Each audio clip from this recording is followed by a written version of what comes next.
What's up everyone, how are you all? Today we are back with another blazing Naruto story. What if Kiba betrayed Naruto and stole his identity? If you enjoy, then please like, share and do comments, and also check the description to original creator of this beautiful creation. The sun beat down on the wooden planks of the back deck, warming them until they smelled faintly of sun-scorched cedar and old varnish. Naruto lay sprawled across the boards, one leg bent lazily, the other stretched out as if he were testing how far his bones could reach. His white tank top clung to the line of his ribs, sweat darkening the collar, while the breeze played at the hem of his shorts, offering brief, teasing relief from the heat. His left hand lay over his forehead, thumb pressed against the tender bruise above his eye. The skin was swollen, a muted red that had begun to turn dusky purple at the edges. His knuckles, raw and angry, lay splayed against his cheek like small, private confessions. Beside him, the old guitar that had once belonged to his father rested against the deck rail, its worn wood catching the sun in soft streaks of amber. He hadn't played it in weeks. The strings were probably out of tune, but just looking at it made something deep in his chest shift. Like there was still music in him, somewhere, waiting. He kept his eyes closed, not to shut out the world but to hear it better. The hum of summer insects rising and falling like distant prayers, the far-off murmur of a creek winding its way down to the valley floor, the soft sigh of wind rattling the chimes grandma had hung on the eaves. Beside him, a plate of sliced apples glistened in the sun, their pale flesh beginning to brown at the edges. He didn't touch them. The sweetness of the fruit seemed too gentle, too clean for the sharp taste in his mouth, anger, shame, a bitterness he couldn't name. He shifted slightly, feeling the boards beneath him creak in protest. The sun pressed down, a heavy hand that made everything seem slower, more deliberate. Inside the house, the world moved with an entirely different rhythm. The kitchen was cool and shadowed, the thick wooden beams of the ceiling older than memory. The old woman moved with the quiet assurance of decades, hands deftly slicing through ripe tomatoes that bled red onto the worn cutting board. Each slice was deliberate, the knife moving with a soft, rhythmic whisper that felt almost sacred in the hush of the kitchen. She paused only to glance at the stove, where a pot of miso soup simmered quietly, steam rising in lazy spirals that smelled of seaweed and earth. The air was alive with the quiet music of the countryside, the ticking of the old wall clock, the occasional hum of a cicada echoing through the open window. The woman's hands were lined with age, each crease a testament to a life lived in patient devotion. Hands that had held babies, pruned stubborn tomato vines, wiped tears from cheeks that no longer needed wiping. Her fingertips were stained faintly with green, the faint scent of the tomato plants clinging to her skin. She set the knife down for a moment, wiping her hands on the cloth at her waist. She didn't look up, she didn't need to. She knew Naruto was out there, baking in the sun like he was trying to burn away everything he didn't want to carry anymore. "Summer's cruel," the old woman said softly, almost to herself. Her voice was low, carrying the weight of years and the gentleness of acceptance. "It forces everything to grow. Even the things we'd rather stayed hidden." She turned back to her task, the blade moving through the next tomato with the same steady patience. Outside, the breeze shifted, carrying the scent of the river and the distant sweetness of wildflowers. Naruto let the old woman's words settle in his chest, their weight both comforting and heavy. He shifted again, rolling onto his side, his bruised knuckles catching the light. He opened his eyes, staring out at the stretch of green fields that rolled away from the house, each row of tomato plants standing at attention like soldiers in the midday sun. He thought of the rumors. The sharp, cutting voices in the hallways at school. The laughter that wasn't laughter, just sharp edges meant to wound. He thought of Kiba's fist, the way it had felt so final, like a period at the end of a sentence he didn't even know he'd started. He pressed his palm over his heart, feeling the slow, steady beat beneath his ribs. "You can't run from what you are," he murmured to himself. "But you can learn how to carry it." He closed his eyes again, breathing deep. The air was hot and tasted of earth and salt. It felt like a promise. Or maybe a challenge. Inside, the old woman finished slicing the last tomato and set the knife aside. She lifted the cutting board, sliding the bright red slices into a small bowl, adding a pinch of salt with the same careful deliberation. She stirred slowly, watching the juices bloom and pool at the bottom of the bowl. She carried it to the open door and stepped out onto the back deck, her steps quiet, measured. She set the bowl down beside the plate of apples, her eyes meeting Naruto's briefly. Just a flicker of blue, deep and knowing.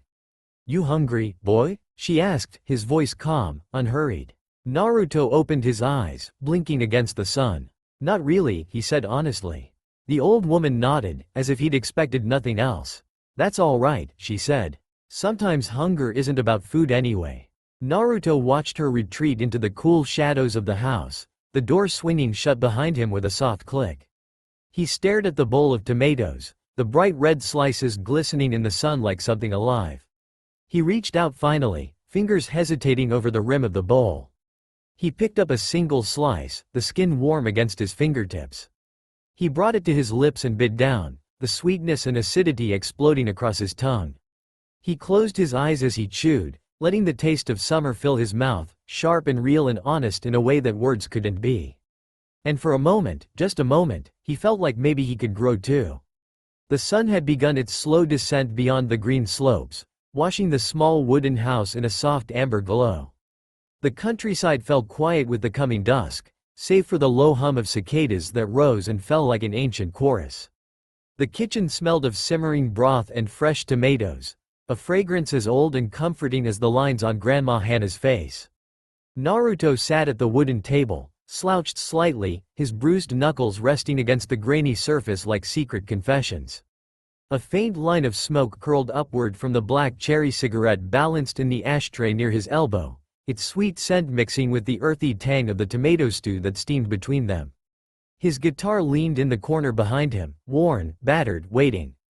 Grandma Hana moved quietly around the small kitchen, the only sound the rhythmic clink of chopsticks against ceramic as she set the dishes down. Simple, hearty. Rice, miso soup, a small plate of pickled vegetables, and a bowl of fresh tomato slices glistening in their own juices. Naruto lifted his head, pushing a strand of sweat-damp hair behind his ear. His eyes were bright, but tired, like a boy who'd learned to wear armor he didn't quite believe in. "Eat," Grandma Hana said softly, her voice carrying the weight of years. She sat down across from him, folding her hands neatly in her lap. She didn't press, didn't probe. She just watched him with those patient, unreadable eyes. They ate in silence for a while, in easy quiet that felt like the hush after a long storm. Naruto smoked in small, measured pulls between bites, the cigarette's ember glowing softly in the low light. The black cherry scent was sweet, a small rebellion he clung to. Finally, he set down his chopsticks with a soft clack, the sound like a question in the still air. "Oba-chan," he began, his voice low and careful, "I've been thinking." He paused, the words catching in his throat, but he forced them out anyway. "I want to drop out of school." The words hung between them, suspended like dust motes in the fading light. Grandma Hana didn't flinch. She didn't ask why or tell him he was making a mistake. Instead, she looked at him, really looked, and her silence was deeper than any lecture. She reached for the teapot, pouring herself a small cup of steaming green tea, the movement deliberate, grounding. She sipped once, eyes closed, then set the cup down with a soft exhale. "I'll sign the papers," she said finally, her tone so calm it startled him. "If that's what you've decided." Naruto blinked, stunned by the ease of her reply. He'd expected a fight, or at least a weary sigh of disappointment. But she didn't give him either. "You're not angry?" he asked cautiously. She lifted her gaze to meet his, eyes the same clear, unshakable blue they'd always been. "No, Naruto," she said. "I'm not angry. Life doesn't always fit into neat boxes. School, it's just one path. Not the only one." Her words felt like a bomb and a challenge at once. He swallowed, his fingers tightening around the edge of the table. "But you can't just drift," she continued, her voice gentle but firm. "If you're not going to school, you'll need to find work. The farm can only carry so much weight, and you're old enough to start carrying your own." Naruto looked down at his plate, pushing a grain of rice around with his chopsticks. His mind felt like a guitar string pulled too tight, thrumming with questions he didn't know how to ask. "And more than that," Hana added softly, "you need to figure out what you want for yourself. Who you want to be in this world." He lifted his eyes slowly to hers, the quiet power in her gaze holding him steady. "I don't know," he admitted. The words felt small in his mouth, but honest. "That's all right," she said, her lips curving in the faintest smile. You're 16, Naruto. You don't have to know. But you do have to ask yourself the question. Keep asking it, every day, until the answer comes. He took a slow breath, the smoke from his cigarette drifting upward like a prayer. What if it never comes? She reached across the table, her hand warm and steady as it closed over his. Her skin was soft, paper-thin but strong, calloused from decades of tending soil and holding lives together. It will, she said quietly. Because you're already looking for it. And that's more than most people ever do. Naruto's throat tightened. He looked away, out the window where the first stars were beginning to blink into view above the dark line of the hills. I'm good at the guitar, he said finally, the confession soft and a little unsure. It's the only thing that feels real, like it's a part of me that doesn't care what people say. She nodded slowly, her eyes kind. Then play. Play until the truth of it comes out of your hands. Work until the song of you grows louder than the noise around you. He blinked, a sudden burn behind his eyes. The music had always been his refuge, his father's guitar, his own trembling fingers finding chords that felt like home. You don't have to have all the answers today, Naruto, Grandma Hana said, her voice as steady as the earth beneath them. But you can't stop asking the questions. That's how we grow. Like the tomatoes, slow and patient. No forcing, no rushing. Just tending. Naruto closed his eyes, breathing deep. He could hear the quiet crackle of the old radio in the kitchen, the smell of sweet miso and warm earth, the soft rustle of the fields outside as the night settled in. He opened his eyes again, meeting his grandmother's gaze. And in that quiet, he felt something shift, a tiny sprout of hope pushing through the cracks of his bruised, uncertain heart. Okay, he said softly, his voice clear. I'll figure it out. She squeezed his hand once more, then let go. I know you will. They finished their meal in a silence that wasn't empty, but full, like the space between heartbeats, or the pause before a song begins. Later, when the stars were bright and the house was quiet, Naruto stepped out onto the back deck again. He lit another black cherry cigarette, the ember glowing red in the darkness. The guitar waited by the door, patient as the night itself. He picked it up, fingers brushing the worn wood like a promise. The cicadas had all but vanished from the countryside, traded in for the low hum of vending machines and the distant wail of a passing train. A month had passed since Naruto dropped out, the slow rhythm of farm life replaced with a kind of restless energy that even the endless rows of tomato plants couldn't soothe. Naruto spent his days working at his grandmother's market, lifting crates of vegetables with bruised, calloused hands and charming old ladies with wry grins and sarcastic remarks. He still wore his white tank top and tattered jeans, a cigarette tucked behind his ear like punctuation to a sentence only he could read. At night, he played his guitar under the slow drift of stars, songs half finished, half whispered to the warm summer dark. But today was his day off. He'd fallen asleep curled up in his small bed, guitar propped against the wall like a silent guardian. The smell of fresh earth and wood smoke still clung to him, softening the edges of the city that lay just beyond the hills. His phone, a battered flip phone that had survived too many falls and too many arguments, buzzed and clattered across the wooden nightstand. Fuck, Naruto muttered, half-conscious, scrubbing a hand across his face. He flipped it open, voice thick with sleep. Hello? Yo, Naruto. At the sound of Shino's voice, Naruto's eyes snapped open. He sat up fast enough to make the bed creak, his blanket sliding to the floor in a heap. Shino? Holy shit, it's been forever. Shino chuckled, the sound low and steady, like a secret shared between friends. You sound like you're still half in a coma, man. Not my fault, Naruto grumbled, running a hand through his hair. Some of us have been hauling crates of tomatoes since dawn these days. Shino's laugh rumbled in his throat, a sound that always made Naruto feel like the world wasn't as cold as it sometimes seemed. I bet you're still sleeping in your tank top and shorts like a lazy cat. Naruto smirked, glancing down at himself. Hey, it's a vibe. So what's up? You feeling okay? Shino paused, his silence soft but full. I'm good today. Hospital's been quiet for once. I was wondering if you wanted to meet up? I've got an afternoon pass. Hell yeah, Naruto said, grin slipping easy onto his face. Let me brush my teeth and pretend I'm not a hobo first. Shino's voice softened. I've missed you, Naruto. Naruto's smile wavered, something gentle flickering in his chest. Me too, Shino. Me too. Naruto met Shino at the train station in Tokyo, where the air tasted like exhaust and possibility. Shino stood leaning against a pillar, dressed in dark clothes that made him look like he was carved out of shadow. He had that same quiet authority he'd always carried, like he was born with gravity in his bones. Naruto approached with an easy grin, cigarette tucked behind his ear, guitar slung over his shoulder. You look like a funeral director, Shino. Or a poet, I can't decide. Shino raised an eyebrow, his mouth curving in a small, knowing smile. Better than looking like a half-drunk busker. Naruto barked a laugh, bumping his shoulder lightly. Touché, asshole. They wandered through the city together, weaving through the press of bodies like they belonged to the flow of it. First, they lost themselves in a record store, dusty shelves of vinyl and cassette tapes, the air heavy with the scent of old paper and static. Naruto thumbed through rows of records, pulling out covers with wild art and half-forgotten band names, holding them up for Shino to see. This one looks like it was drawn by a guy high on paint fumes, Naruto said, turning the sleeve over. Shino smirked. Sounds like your kind of vibe. Naruto flicked his cigarette's cherry into a nearby ashtray, eyes glinting. Better than Kiba's bullshit taste in boy bands. Shino's gaze turned sharp at the mention of Kiba. You gonna tell me what really happened there? Naruto shifted, his lips twisting. Later, he muttered, I'm not trying to ruin the day. Shino didn't press. Instead, he gestured at a dusty corner of the store.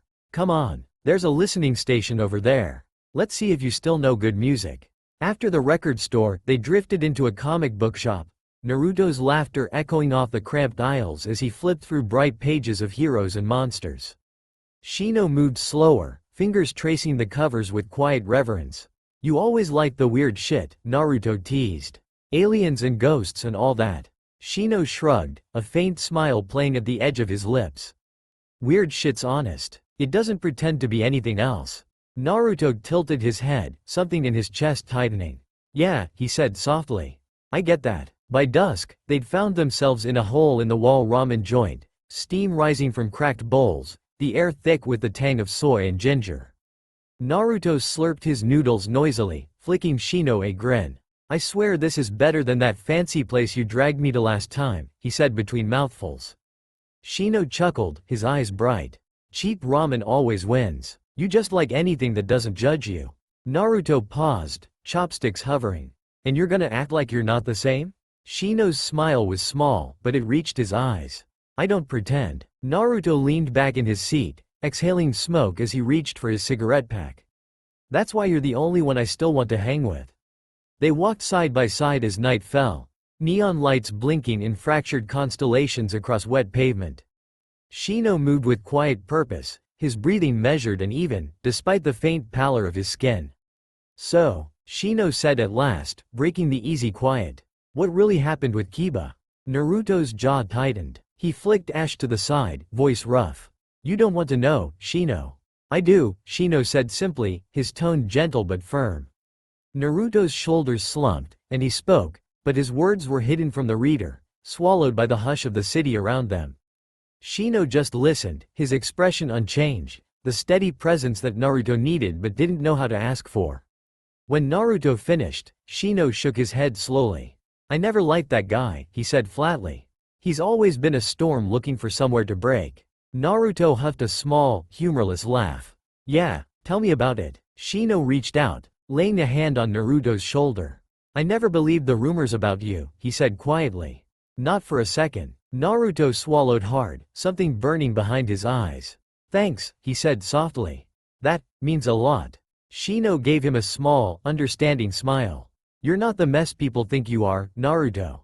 You're just real. Naruto blinked, then grinned, flicking Shino's hand off playfully. Fuck off, philosopher. Let's go find somewhere with cheap beer. Shino laughed, the sound low and steady. Lead the way, troublemaker. They turned a corner, the street buzzing with life, drunk salarymen weaving home, girls in bright dresses laughing under the neon glow, the city alive with the sharp, electric scent of rain on pavement. And that's when it happened. A sudden, sharp argument split the air.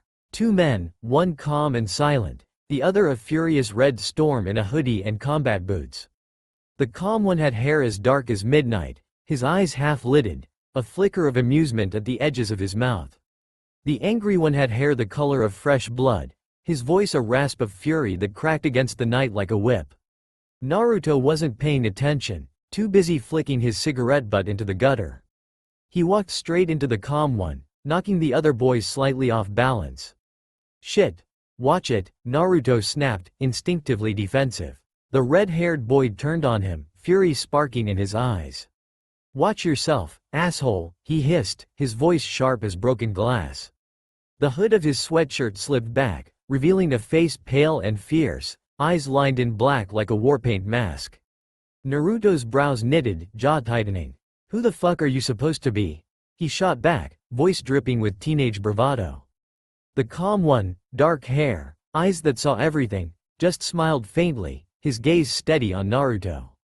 There was something unsettling in that calmness, like deep water that hid more than it revealed. The red-haired boy, Gaara, spat a curse in Naruto's direction, his anger boiling over. But the calm one laid a hand on his shoulder, his voice a quiet ripple. Let it go, Gaara. He didn't mean it. Gaara glared, his breath ragged, but he turned away, like the storm had passed as quickly as it came. Naruto watched him go, something hot in his chest, but he couldn't tear his gaze from the calm one. The boy looked at him, really looked. Eyes like ink in midnight. Be careful, he said softly, his voice low, calm, almost tender. Tokyo's full of sharp edges.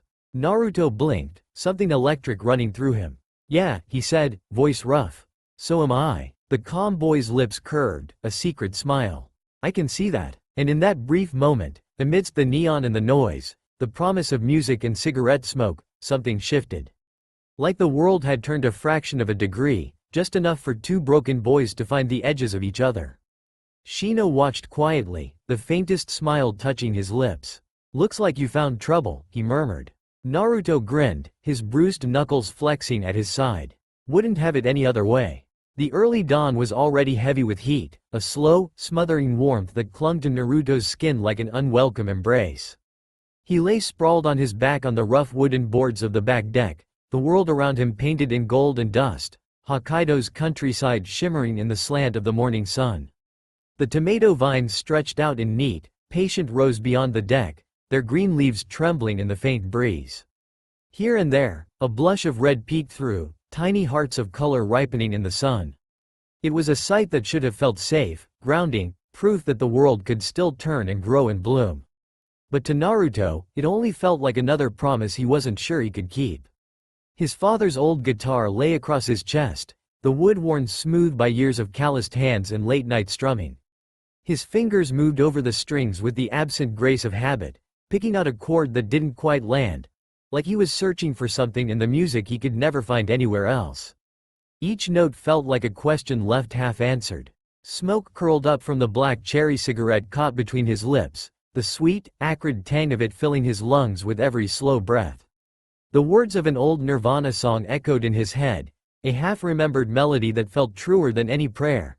Come as you are, as you were. He rubbed at his forehead absently, fingers smearing sweat across skin already pink from the sun. It was a small gesture, almost meaningless, but it felt weighted somehow, like an echo of something he couldn't quite name. Later, it would mean everything. Inside, the soft clatter of Grandma Hannah's movements in the kitchen blended with the gentle murmur of his guitar. The sizzle of bacon on the stove was a steady, eerie counterpoint to the music. Like a reminder that even in this quiet corner of the world, there was always something burning, always something waiting to break the silence. Naruto let the rhythm settle in his bones, his eyes half closed against the harsh morning light. The scent of the earth, warm, alive, rose up around him, mixing with the smoke of his cigarette. For a moment, he felt weightless, caught in the space between the music and the hush of the waking world. He thought about his grandmother, about the small, quiet life she had built for them here on the farm. The woman was a force of nature in her own right, patient as the earth, strong as the roots of the tomato vines she coaxed into fruit. Her presence in the kitchen was a kind of comfort, steady, unshakable. But it was also a reminder of the life he was supposed to want, the life he had never been able to fit into. The guitar slipped under his fingers again, the chord breaking like a promise. He sighed, letting the smoke from his cigarette drift up into the endless blue of the sky. There was something beautiful in that. How even the smoke knew it was fleeting, how it burned bright for a moment and then was gone. Funny, he murmured to himself, his voice rough with sleep and smoke, how the world keeps turning, even when you're not sure you want it to. He paused, his thumb worrying the edge of a calloused fingertip. In the distance, he could hear the quiet hum of insects in the fields, the gentle rustle of the tomato leaves brushing together like old friends sharing secrets. Everything's made up, he thought, the words half-formed and heavy. The songs, the promises, the way we keep getting up every morning. It's all made up, but maybe that's what makes it real.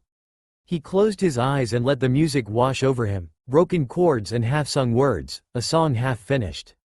The sun pressed down, hot and relentless, and he let it burn. Let it remind him that everything ends eventually, that nothing in this world was meant to last forever. But for now, there was the hush of the early dawn, the smell of earth and tomatoes ripening in the sun, the soft sizzle of bacon and the quiet strength of the woman in the kitchen who had never once let him go hungry. For now, there was this moment, a small, imperfect piece of the world he could call his own. Naruto took another drag from his cigarette, exhaling smoke like a prayer, and closed his eyes. For now, he thought, that was enough. A low, steady voice cut through the haze of Naruto's half-finished melody, its warmth slipping through the cracks in his head like the morning sun. Naruto, Grandma Hana called from the kitchen window, her voice carrying the calm authority of someone who had weathered every storm life could throw. Breakfast's ready. He let the last note of his chord drift away, his fingers falling still on the strings. For a moment, he just lay there, the guitar heavy on his chest, the smoke from his cigarette curling up to the wide sky. He could have stayed there all day, chasing ghosts in his head, but he knew better than to ignore her voice. Coming, he called back, his tone lazy and low, a small smile playing at the corner of his lips as he crushed the cigarette into the sun-bleached boards beside him. He swung his legs over the edge of the deck, the old planks creaking under his weight as he stood. Inside, the kitchen was cool and dim, the morning light slanting through the half-open curtains. The scent of frying bacon and fresh tomatoes filled the air, a warm, grounding smell that wrapped around him like a worn blanket. Hannah was at the stove, her back straight and movements deliberate as she tended to the pan. She glanced over her shoulder as he stepped in, her eyes the same shade of blue as his, but calmer, like the ocean on a still day. "Sit," she said simply, nodding toward the small wooden table. He dropped into the chair, his guitar propped up against the wall beside him. The chair's legs scraped softly against the worn floorboards, the sound familiar and comforting in the quiet room. He scratched absently at the back of his neck, eyes drifting to the window that looked out over the tomato fields, lush and green, the first red fruits just starting to show. There was a kind of poetry in it, he thought. How the earth kept giving, even when you didn't ask. Hannah set a plate in front of him, eggs, bacon, and thick slices of fresh tomatoes glistening with salt.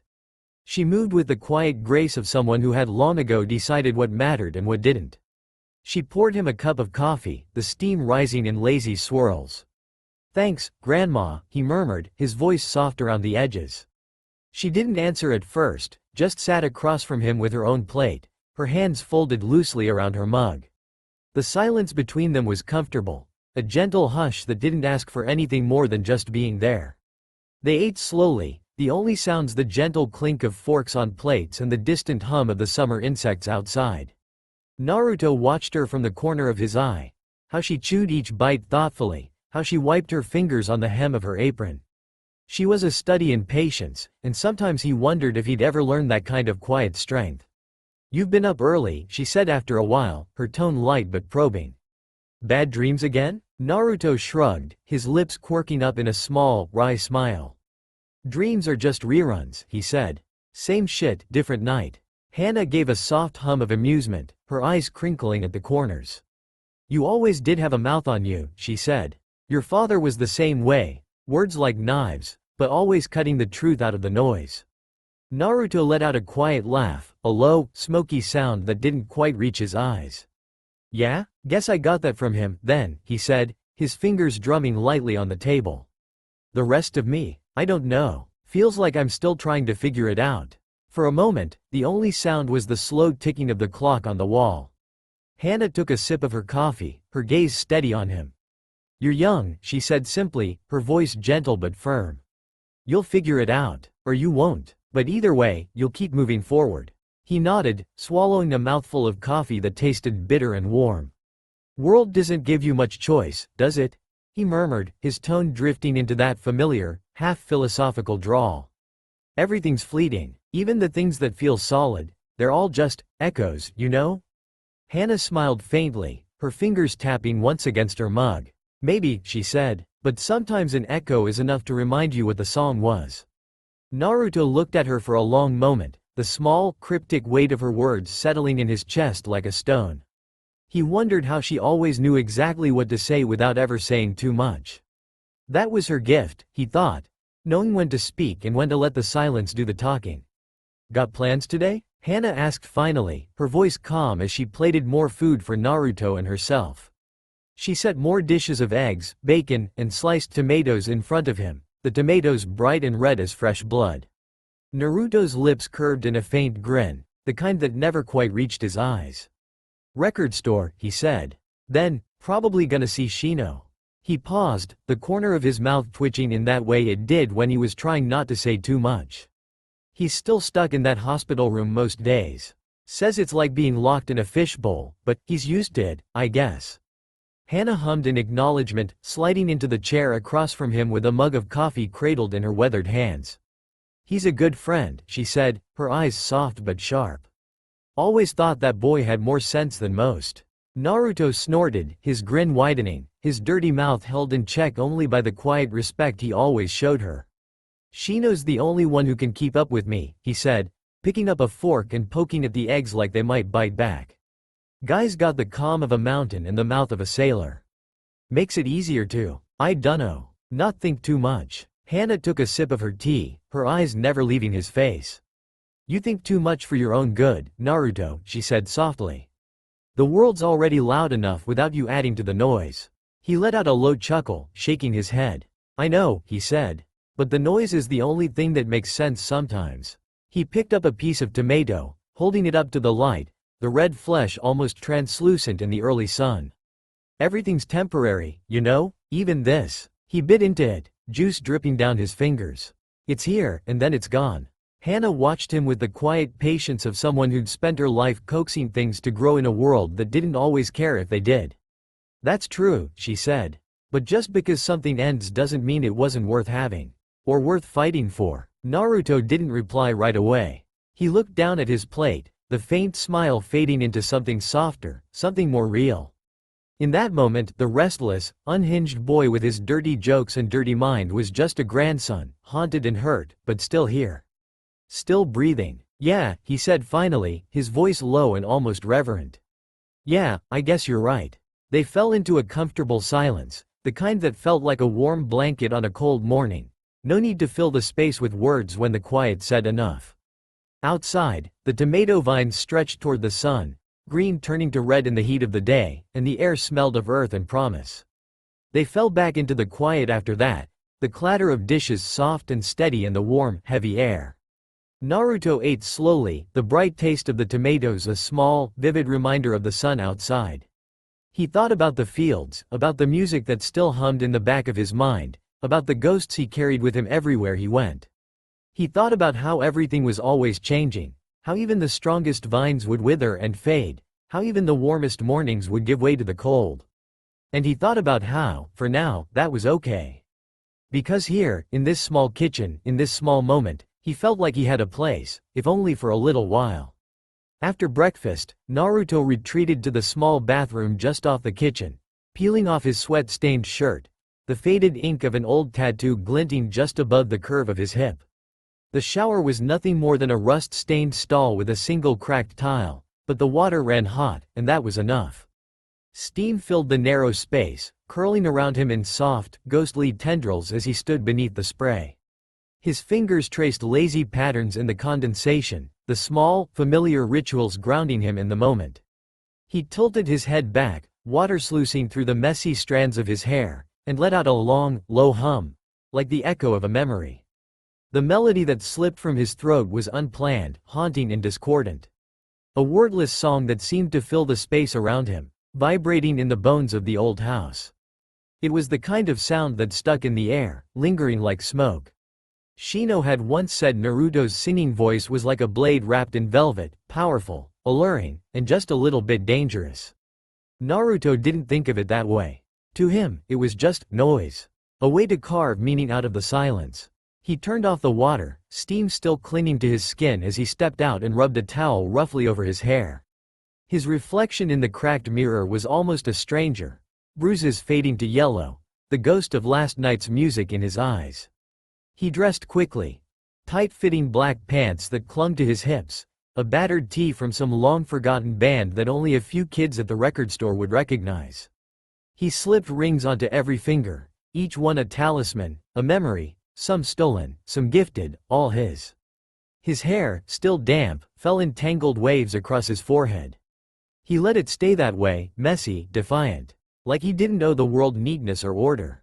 He paused at the door, his hand on the frame, and took one last look at the kitchen. At Grandma Hannah humming to herself as she washed dishes, the faint scent of soap and sun-warmed tomatoes drifting in the open window. He said nothing, he never did, but his eyes were soft, a quiet promise in their depths. Naruto walks down the long pathway from his grandma's house to the road. He is standing at the edge of the tomato field, strumming his guitar one last time, feeling the weight of everything he's leaving behind. Everything is fleeting. Then he was gone. The record store was a small, dim place that smelled of old paper and vinyl dust.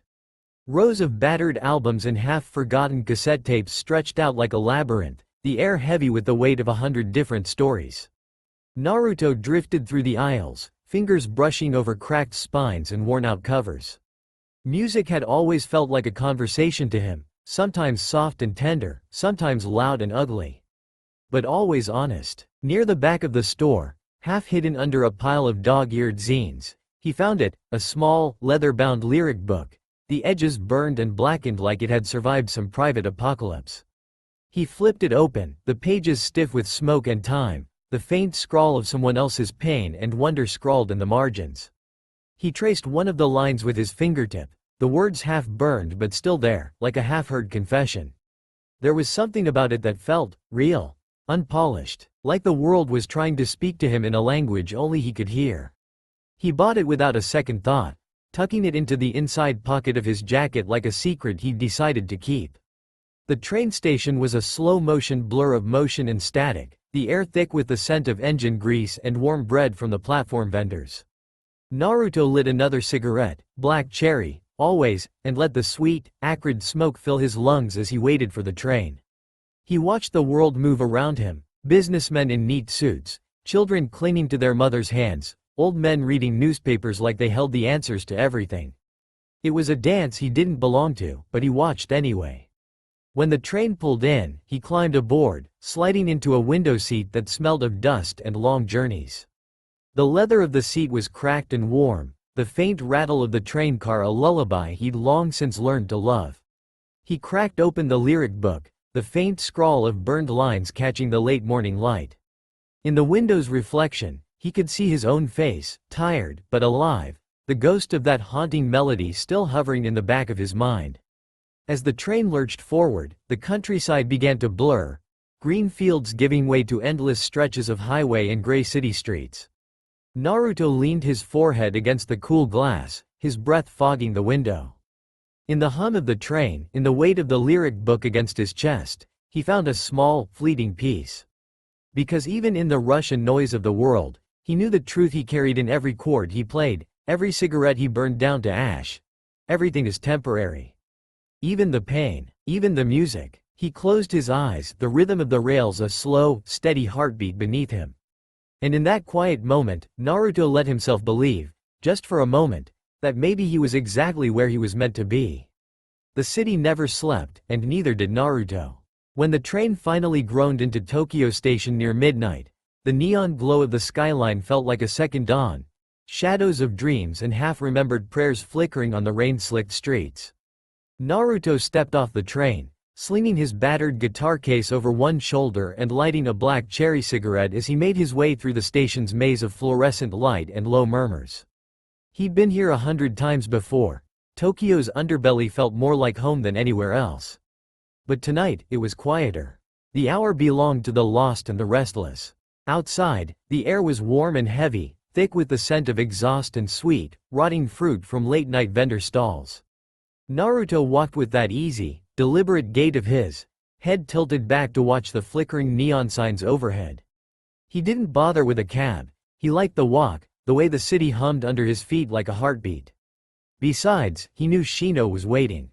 The hospital loomed out of the dark, a white monolith of glass and steel that glowed soft and eerie under the streetlights. Visiting hours were long over, but Naruto didn't give a damn. He moved through the automatic doors with a casual confidence, a small grin playing at the corner of his mouth. He slipped past the night nurse at the front desk with a wink and a whispered promise of a song if she kept quiet. She rolled her eyes but didn't stop him. The sterile corridors stretched out before him, each one humming with the quiet buzz of machines and the soft sighs of sleep. He pushed open the door to Shino's room without knocking. The light was low, the only illumination the faint glow of the city lights filtering through the half-open blinds. Shino was propped up in bed, a book balanced on his chest, his dark eyes flicking up with a smirk. Visiting hours ended, trouble, Shino drawled, his voice low and amused. Naruto's grin widened. I'm not a visitor. I'm your favorite delinquent. It's different. He kicked off his boots and didn't bother with the chair. Just dropped onto the bed beside Shino with a sigh that was half laughter, half relief. Shino laughed, a deep, warm sound that settled something in Naruto's chest. You're an idiot, he said, shifting the book to the side so Naruto could sprawl out next to him.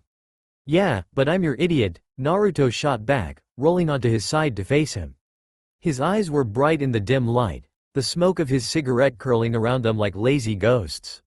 You gonna kick me out, or just let me corrupt your sickbed?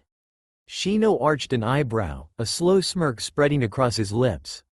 Honestly, I'm too tired to stop you. Besides, it's your funeral if the night nurse finds out. She'll kill you. Naruto snorted, flicking ash into the half-empty water cup on the bedside table. What's she gonna do, hit me with a bedpan? I've had worse. Shino rolled his eyes, but there was affection in the gesture. You're a menace, he said softly, fingers drumming against the sheets.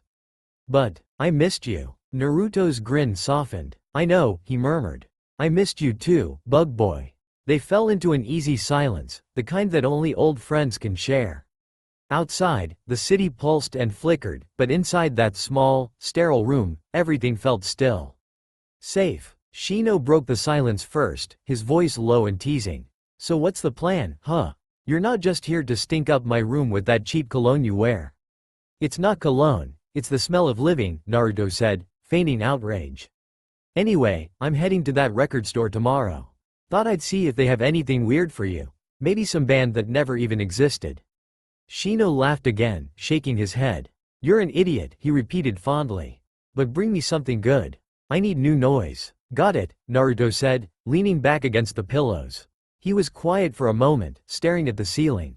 Then, softly, how are you feeling, Shino? Shino hesitated, then shrugged, the movement small.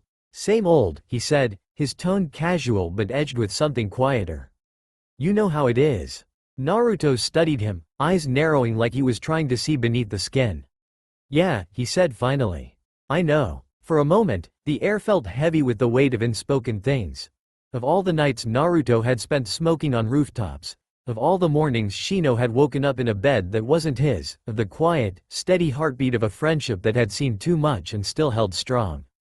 Then Naruto let out a bark of laughter, the sound cutting through the quiet like a blade.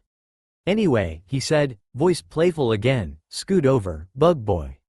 I'm stealing your pillow. Shino groaned but didn't argue, shifting just enough to let Naruto slide closer. You're impossible, he muttered, but his lips twitched with a smile. Yeah, but you love me. Naruto shot back, his voice low and mischievous. He settled in, his head resting on the same pillow as Shino's, their hair tangling in the half-light. Shino sighed, his breath warm against Naruto's cheek. Yeah, he said softly, I do. For a long moment, they just lay there. Two kids tangled up in the quiet night, the hum of the hospital and the faint pulse of the city beyond the window. It was imperfect and messy and a little bit reckless, but it was real. And in the soft, fleeting darkness, that was enough. The quiet in the room settled like an old song, comfortable and full of echoes.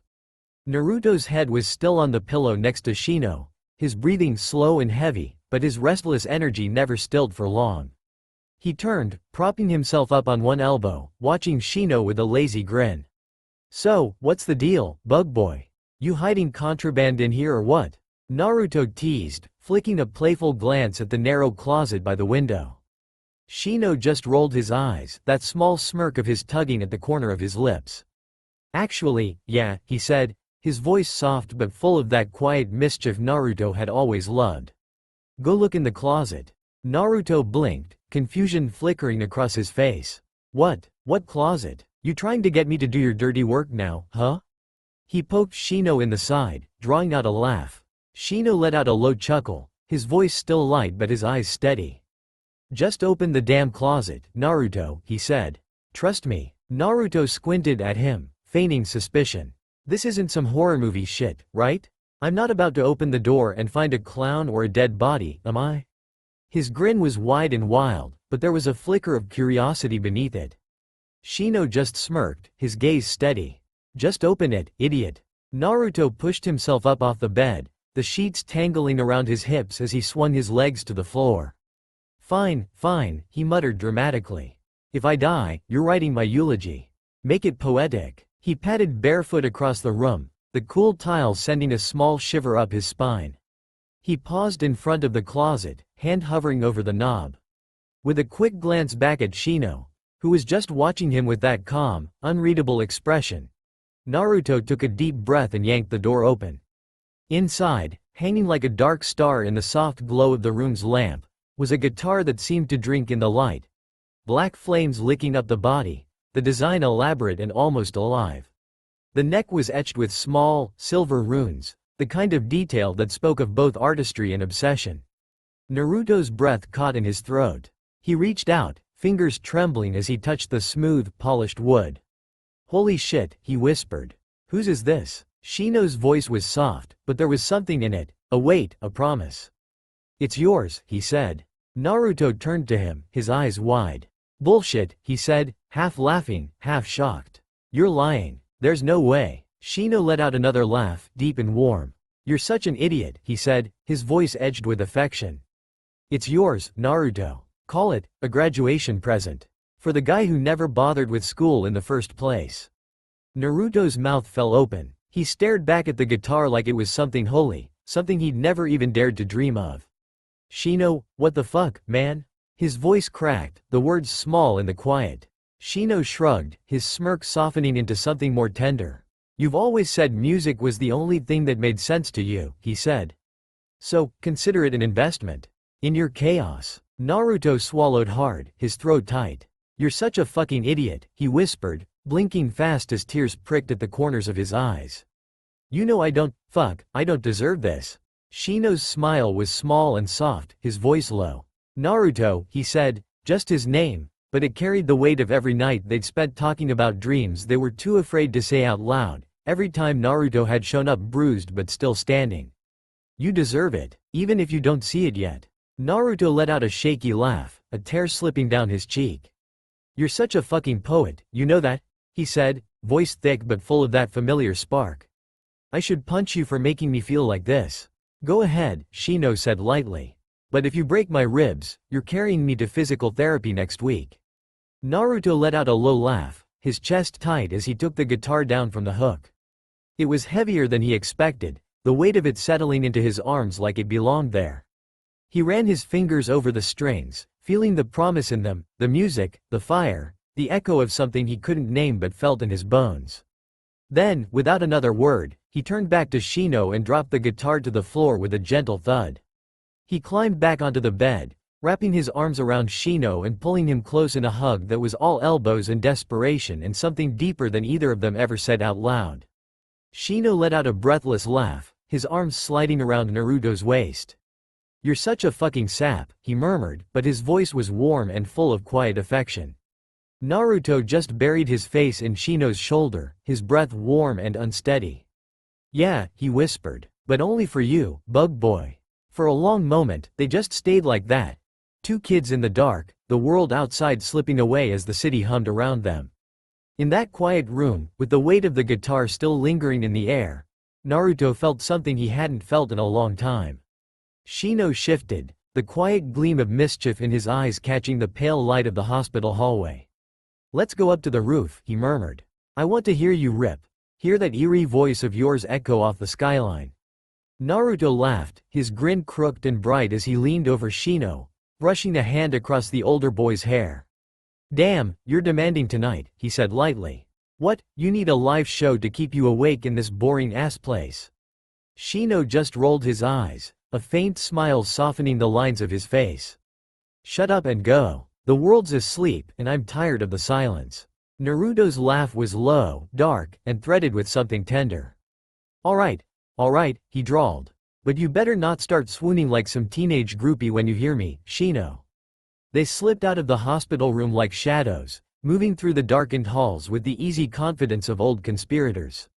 Shino's steps were slow, careful, but Naruto matched his pace, shoulder brushing his in a wordless promise, "I'm here."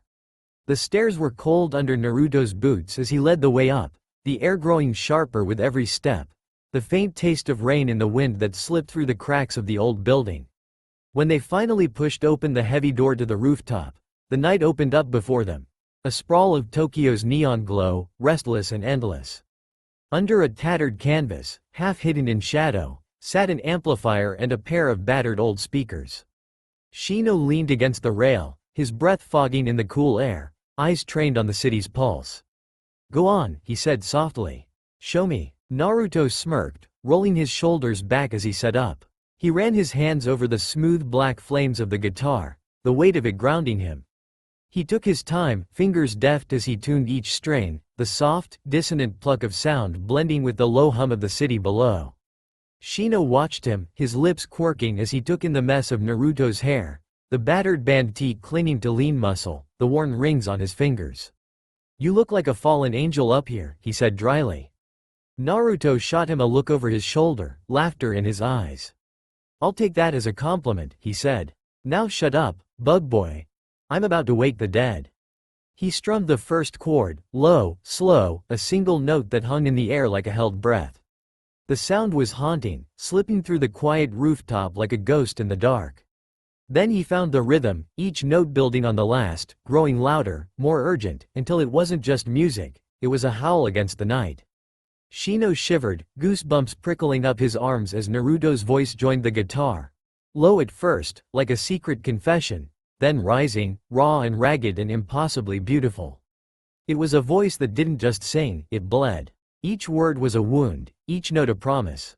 "You ever think," Naruto murmured between verses, his voice soft but carrying across the rooftop, "that we're all just echoes? Shouting into the void, hoping someone out there is listening?" Shino closed his eyes, letting the question sink in. "Maybe," he said quietly. "But even echoes leave marks on the walls, Naruto. Even if no one's listening, the sound still matters." Naruto's smile was small, fleeting. He nodded once and let his voice rise again, sharp and sweet and searing, cutting through the night like a blade. "You think you're smart?" Down in the heart of Tokyo, the streets were alive, humming with neon light and the restless shuffle of bodies. Gaara and Sasuke moved through the crowd, Gaara's hoodie pulled low over his red hair, his tattoos hidden beneath layers of worn denim. Gaara was in rare form tonight, his mood light, biting sarcasm flowing like cheap whiskey. "You know, pretty boy," he was saying, voice low and amused as he bumped his shoulder against Sasuke's, "you've got that brooding poet look down to a science. All you're missing is a dead lover and a whiskey habit." Sasuke shot him a wry smile, dark eyes glittering under the neon glow. "You offering to fill the dead lover slot?" he said, his voice calm, teasing. Gaara laughed, head tipping back. "Fuck off," he said fondly, his breath turning to mist in the chill. "I'd rather be the one haunting you after you break my heart." They were halfway across a narrow street when Sasuke stopped, head tilting like he was catching a thread of sound the rest of the world couldn't hear. His dark eyes narrowed, focused on something in the distance. Gaara frowned. "What?" he said, pulling his hoodie tighter around his face. "What are you hearing, Sasuke? All this bitching and moaning?" Sasuke's lips parted, his voice low. "Do you hear that?" he murmured. A voice, something raw. "Like it's cutting through the whole damn city."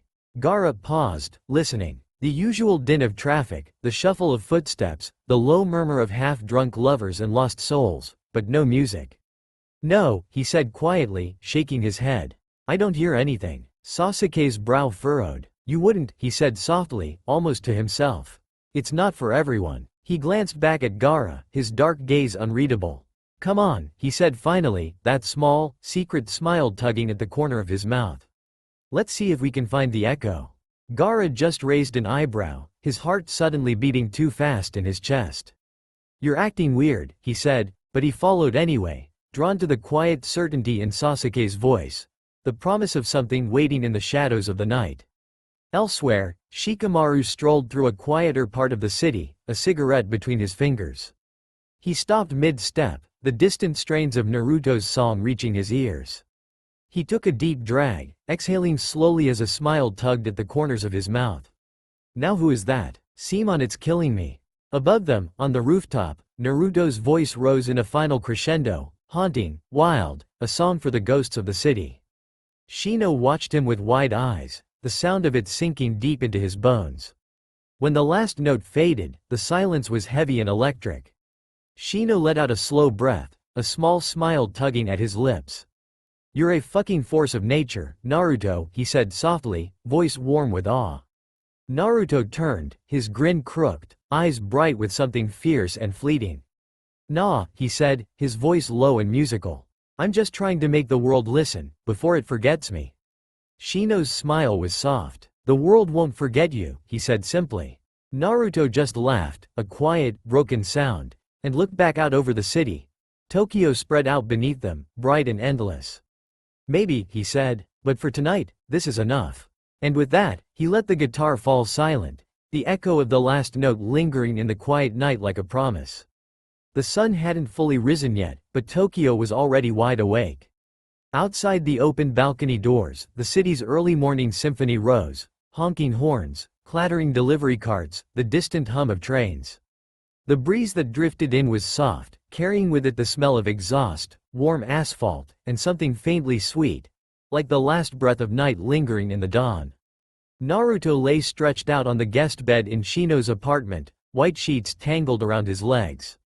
He wore nothing but a pair of loose pajama bottoms, the drawstring hanging askew at his hip. His skin was still warm from sleep, golden in the pale morning light that spilled across the room like a blessing he didn't quite believe in. His eyes were closed, earbuds in, music bleeding through, something low and haunting, the kind of song that burrowed under your ribs and stayed there. One hand lay splayed across his stomach, fingers tapping absently in time with the music. The other was draped over the edge of the bed, a cigarette burning low between two fingers, the smoke curling up like a ghost that refused to leave. The room around him was immaculate, white walls, pale wood floors, a single painting of a black ocean hanging above the bed.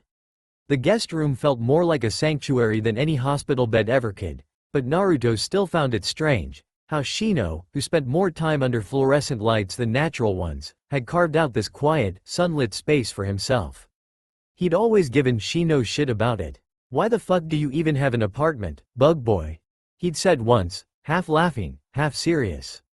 You practically live in that damn hospital.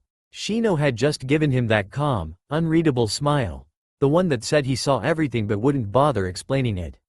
Sometimes I need a place that isn't full of machines, he'd said simply. A place that's mine, even if I don't stay long. Naruto never pushed. It wasn't his business how Shino could afford it, some quiet trust fund or old family money that Naruto didn't want to know about. It didn't matter. What mattered was that this place existed, that he could wake up here and feel almost safe. The music shifted, a minor chord that scraped at his chest. He cracked one eye open, staring at the pale curtains billowing in the breeze. The city's noise felt like a challenge, like a dare to get up, to keep moving. But Naruto stayed where he was, his body heavy and warm, his mind drifting somewhere between the song and the soft murmur of the waking world.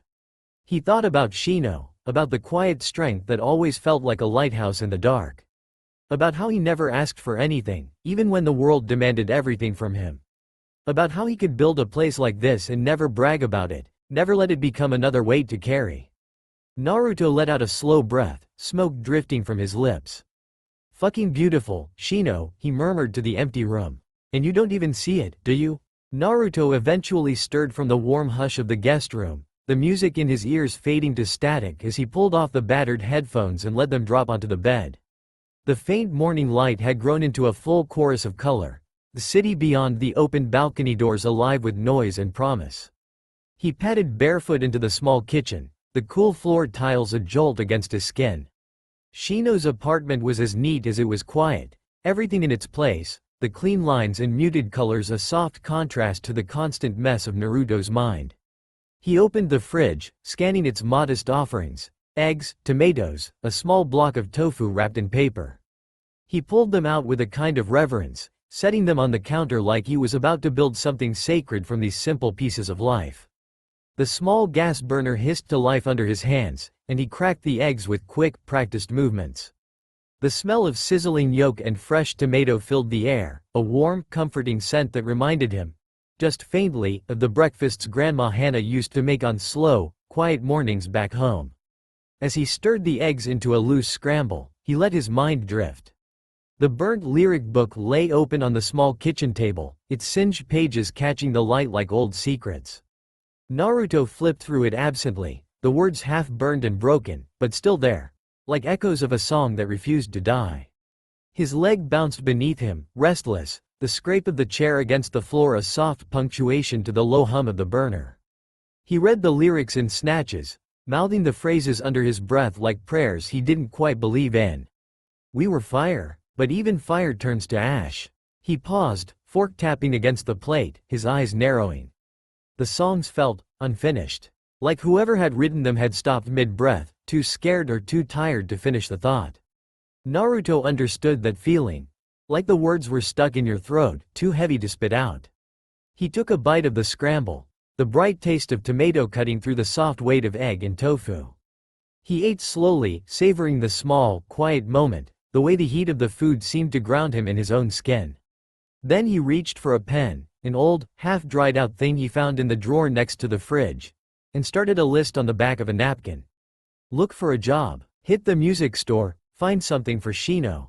New piercing? Or tattoo? Or both? He tapped the pen against the paper, the steady rhythm echoing the restless beat of his leg. There was something calming about putting it down in ink, like if he could see the day on paper, it might make more sense in his head. Everything's temporary, he murmured to himself, the words tasting strange and solid on his tongue. Even plans, but still gotta make them. He paused, his eyes drifting back to the burnt lyric book. The words on those pages felt like a promise, a reminder that even the things that got burned, the songs that never made it to the end, they still mattered. They still left a mark. Naruto let out a low breath, the air in the kitchen warm and heavy. He closed the book carefully, tucking it into the pocket of his jacket like a talisman. Then he stood, the faint scrape of the chair legs soft in the quiet room. Outside, the city waited. And for a moment, Naruto let himself believe that maybe, just maybe, there was something waiting for him in it, too. Elsewhere, at the hospital, Shikamaru leaned against the foot of Shino's hospital bed, the faint scent of antiseptic clinging to the air. He looked impossibly casual, shoulders relaxed, hair a messy halo around his half-lidded eyes. A cigarette burned low between his fingers, but he didn't bother to smoke it, just let it smolder lazily, the smoke curling around his knuckles. You're an asshole for making me come all the way up here, Shikamaru drawled, a faint grin tugging at his lips. Tokyo traffic's a nightmare this early. Shino shot him a look that was equal parts fond and exasperated. Don't act like you had anything better to do, he said softly, his voice calm as always. Besides, I missed your bullshit. Shikamaru snickered, flicking ash into a paper cup on the bedside table. Yeah, well, I missed your dramatic near-death act. It's your best one. Shino let out a quiet laugh, his shoulders relaxing as he watched Shikamaru's easy sprawl. How's the life of a golden boy? He asked lightly, though there was a softness in his tone, something that said he meant the question more than he let on. Shikamaru's grin turned wry. Fucking exhausting, he said simply. Every room's a stage, every song's a confession I didn't ask to write. But you know me, I'd rather be tired than bored. Shino just nodded, his dark eyes steady. Yeah, I know. For a moment, they fell into an easy silence, the kind that only comes from years of shared rooms and late-night confessions. Then Shino's fingers drummed softly on the edge of the bed, his expression shifting to something more contemplative. "There's someone," he said finally, his voice low and careful. "A friend. Someone who's more than just noise in my head." Shikamaru's brow lifted slightly, but he didn't say anything, just watched him with those calm, steady eyes that never missed a thing. Shino didn't bother to hide the small, almost shy smile that tugged at the corner of his mouth. "He's all chaos and noise and sharp edges," he said softly. "But there's music in him, too. The kind that makes you believe the world's still worth something." Shikamaru hummed, a small, knowing smile touching his lips.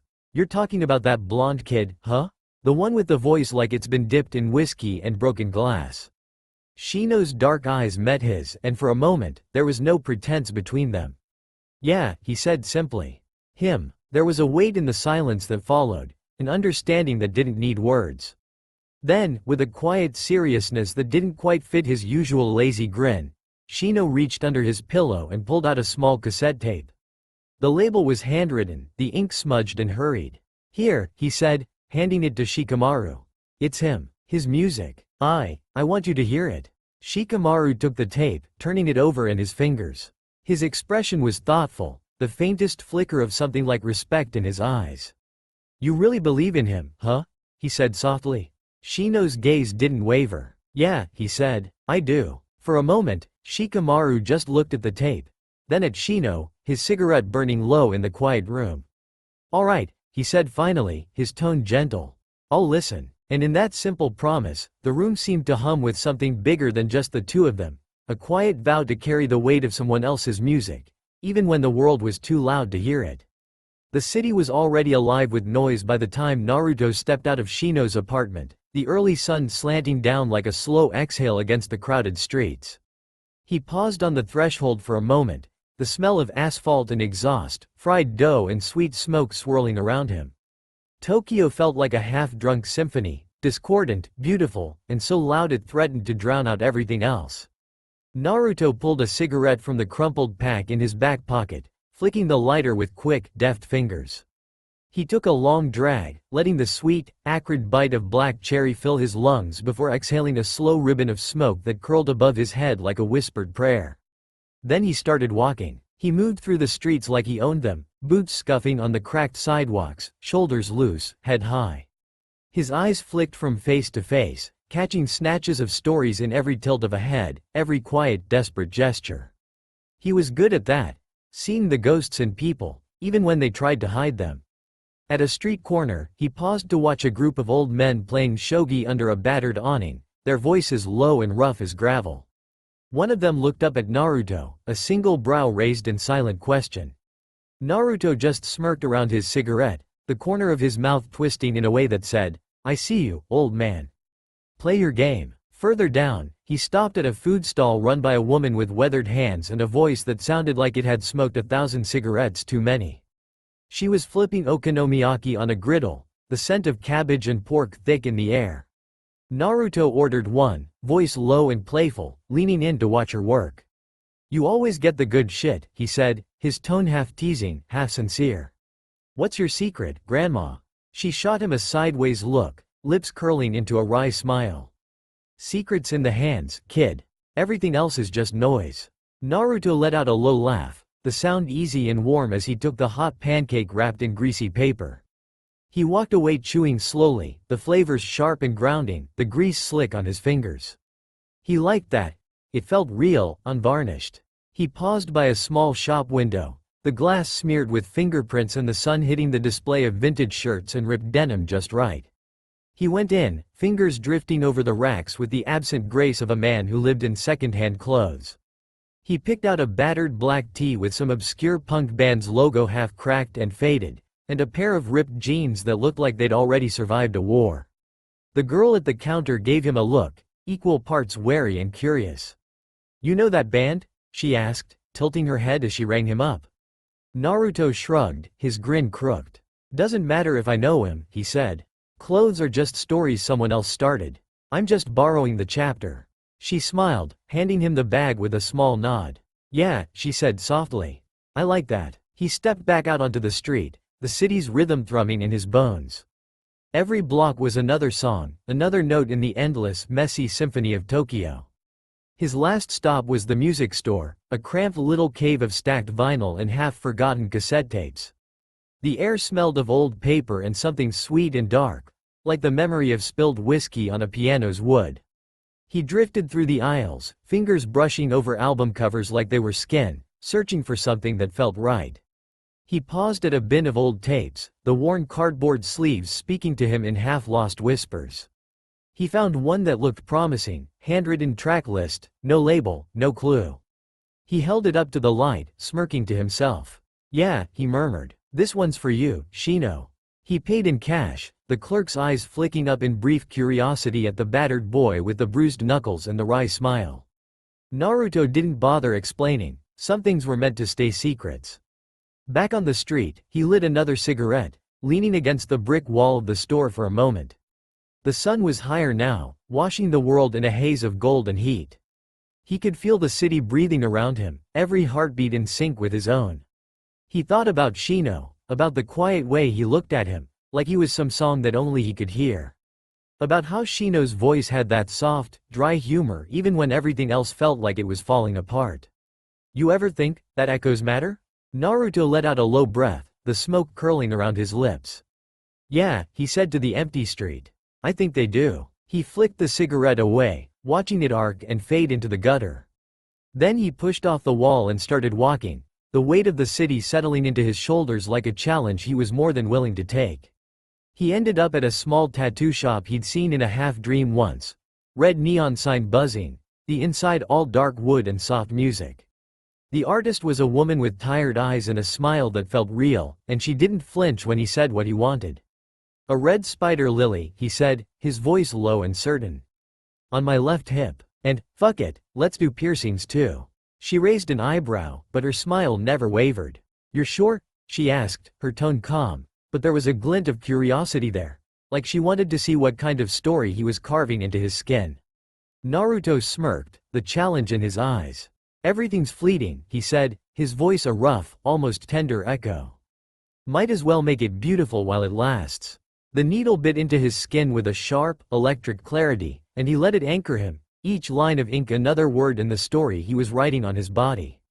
When the red spider lily bloomed across the pale skin of his hip, he felt like he'd taken something ephemeral and made it permanent.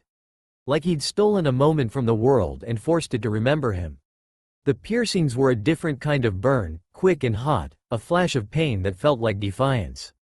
He grinned through it, the small metal rings glinting as the artist wiped the blood away. When it was done, he stood in front of the mirror for a long moment, his reflection a study in contradictions, bruised but unbroken, wild and alive. The tattoo was small but fierce, the red bright against the curve of his hip like a promise. He ran a hand through his messy blonde hair, his ocean blue eyes catching the light. "Yeah," he murmured, his voice soft but sure. This is mine." Then he dressed again, pulling his shirt down over the fresh tattoo, the faint sting a constant reminder of the choices he'd made.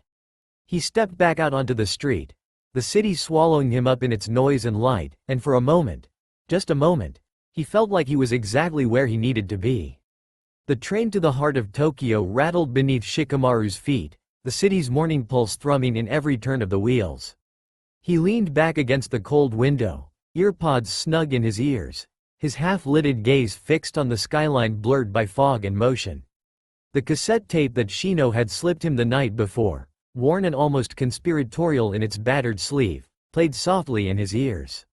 Shikamaru hadn't known what to expect. But when Naruto's voice spilled into the narrow world of the train car, raw, guttural, almost inhuman in its power, Shikamaru felt something shift in his chest. "Goddamn," he thought, eyes narrowing. The voice was everything at once, jagged and alluring, commanding and darkly tender. It was the kind of voice that felt like it was dragging its nails down your spine, scraping open everything you'd kept hidden. Naruto's voice had that rare thing, an echo that wasn't just sound, but a demand. A promise, a confession. The train hummed down the tracks, and Shikamaru's mind drifted. Naruto's voice was the kind of thing that didn't let you go. It lingered in the bones, sharp and relentless, pulling memories and half-lost dreams to the surface. It was a voice that asked questions in every breath. What are you afraid of? Who do you think you are? Shikamaru's right leg bounced as he listened, the city outside slipping by like a half-forgotten dream. He closed his eyes for a moment, letting the voice sink deeper.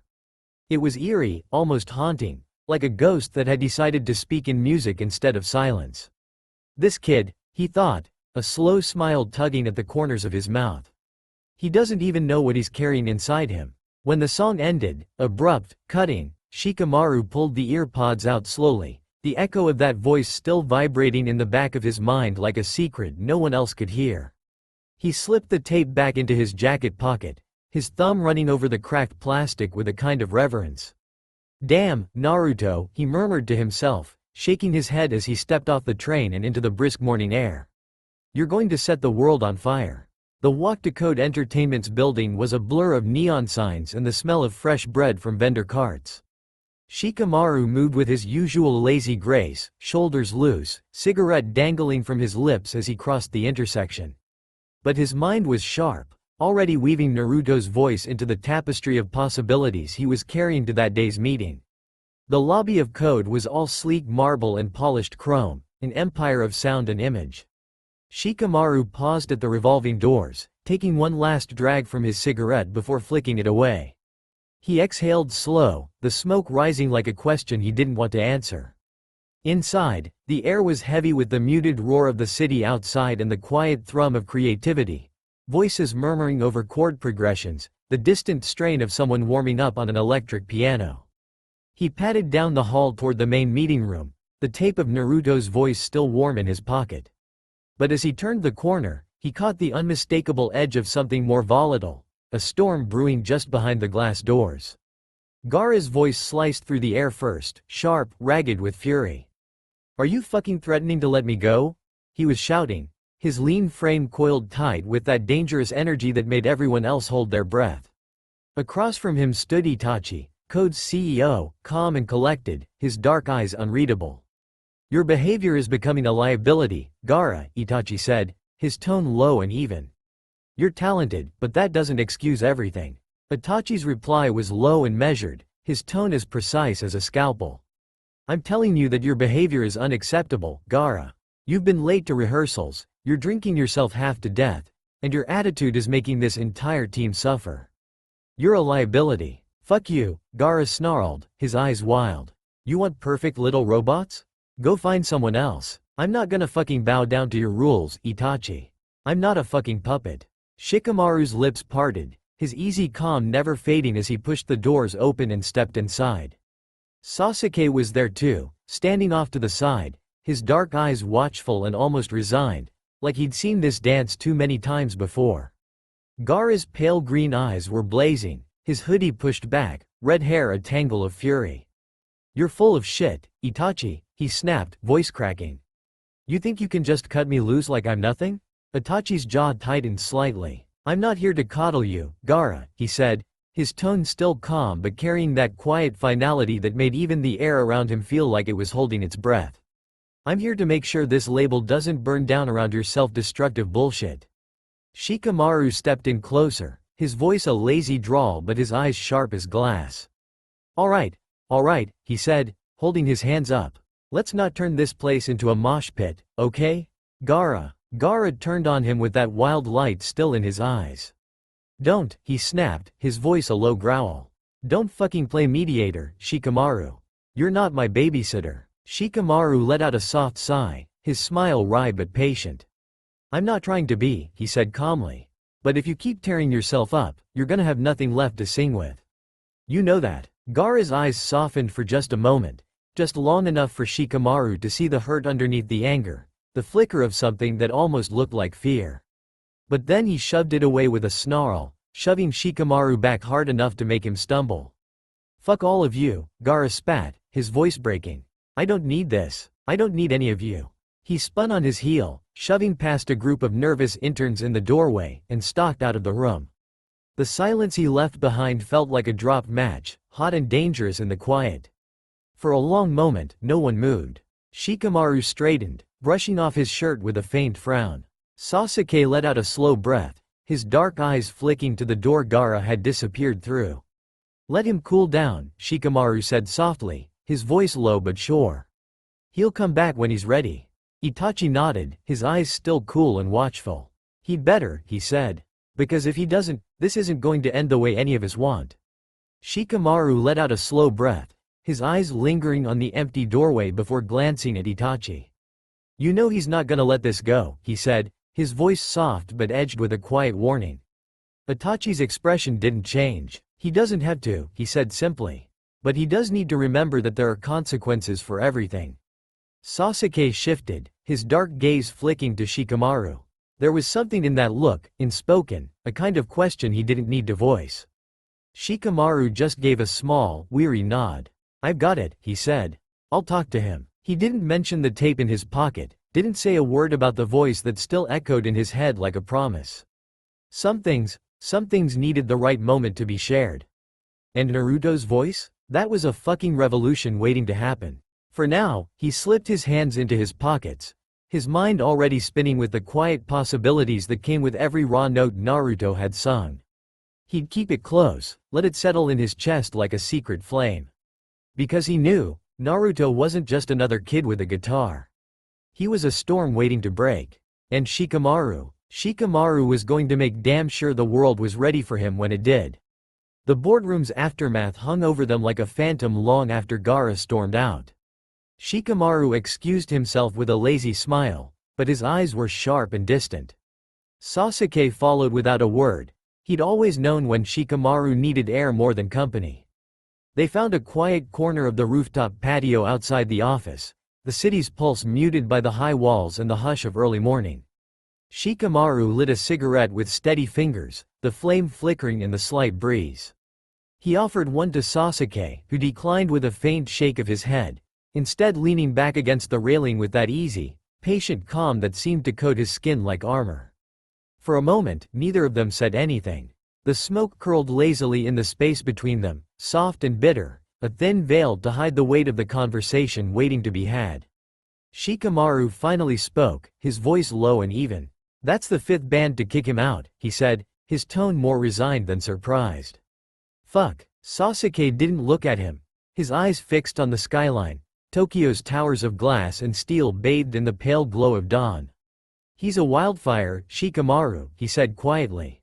Always burning too bright, too fast. Shikamaru took a long drag, exhaling smoke in a sigh. It's a fucking waste, he muttered.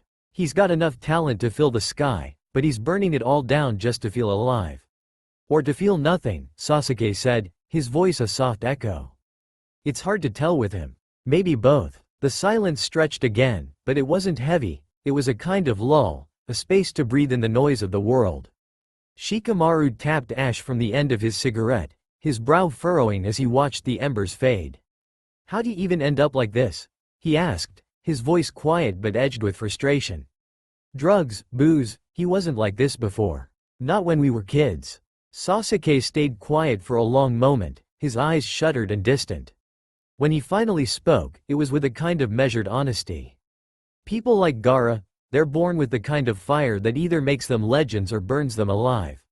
He never learned how to let it warm him without getting consumed. Shikamaru snorted softly, a humorless sound. Poetic, Sasuke, he said, though his tone wasn't mocking. He turned his gaze to the horizon, the cigarette forgotten between his fingers. I don't get it. How someone with that much inside them can be so fucking determined to tear it all down. Sasuke's lips twitched at the corners, not quite a smile. You do get it, he said. You just don't want to admit it. Shikamaru shot him a sidelong glance, his brows raised. Oh? Enlighten me, oh wise one. You know what it's like to feel like the world's too small for what you're carrying, Sasuke said softly. To feel like there's nowhere to put it all. Gaara's the same, except he doesn't know how to sit still with it. He never learned how to be quiet with himself. Shikamaru was silent, the words cutting deeper than he'd expected. He took another drag, the smoke harsh in his throat, and let it out slow. And you? He asked, his tone carefully casual. You've always been good at being quiet. At letting it sit. Sasuke's eyes flickered, his expression unreadable. I've had to be, he said. It's the only way I know how to survive. He paused, his voice dropping even lower. Gaara, he doesn't know how to survive. Only how to burn. Shikamaru let out a long breath, flicking the spent cigarette away and watching it fall. A tiny spark swallowed by the city's endless mouth. Itachi's not gonna give him another chance, is he? He asked, though he already knew the answer. No, Sasuke said simply. He'll make it look like he did, but, no. They stood in silence after that, the city's hum wrapping around them like a low song. Shikamaru's thoughts were loud in his head, swirling around the image of Gaara's raw, desperate anger.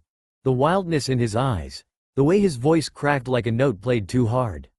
Stupid fucking beautiful idiot, Shikamaru muttered finally, more to himself than to Sasuke. Sasuke didn't smile, but there was a softness in his eyes that said he understood. You've always been too kind to him, he said. He doesn't know what to do with that. Shikamaru looked back at Sasuke, his gaze steady. Yeah, well, I don't know what to do with him either. They both fell quiet again, the weight of unspoken truths pressing down like the dawn. Eventually, Shikamaru straightened, rolling his shoulders back. I'll figure it out, he said, more to himself than to Sasuke. I always do. Sasuke gave a small nod. I know, he said. But, don't get lost in it, Shikamaru. Gaara's fire, it doesn't care who it burns. Shikamaru just hummed in response, his expression thoughtful and distant. He reached into his pocket, feeling the worn edge of the tape there, a secret weight he wasn't ready to share. Not yet. For now, he would hold it close, the echo of Naruto's voice like a promise in the dark. And somewhere in the restless sprawl of the city below, he knew, that same voice was waiting to set the world on fire. The elevator doors closed behind him with a soft metallic sigh, but it sounded too much like a goodbye. Gaara's reflection stared back at him in the mirrored panels, disheveled red hair, wild green eyes that flickered like candle flames, lips still parted from shouting. He looked every inch the beautiful disaster everyone said he was. He let out a shaky breath, fingers drumming against the glass as the elevator descended. Each floor felt like it was pressing down on him, like he was sinking instead of moving. The adrenaline of the fight still pulsed in his veins, hot and sour, but beneath it was something colder, a hollow that even rage couldn't fill. When the doors slid open, he stepped out into the lobby like a man walking into a funeral. The marble floors gleamed under the fluorescent lights, the soft murmur of receptionists and distant music blending into a numb drone. No one looked at him. That was the thing about this place, it swallowed everything. Even him. He pushed through the revolving doors and out into the gray wash of morning light.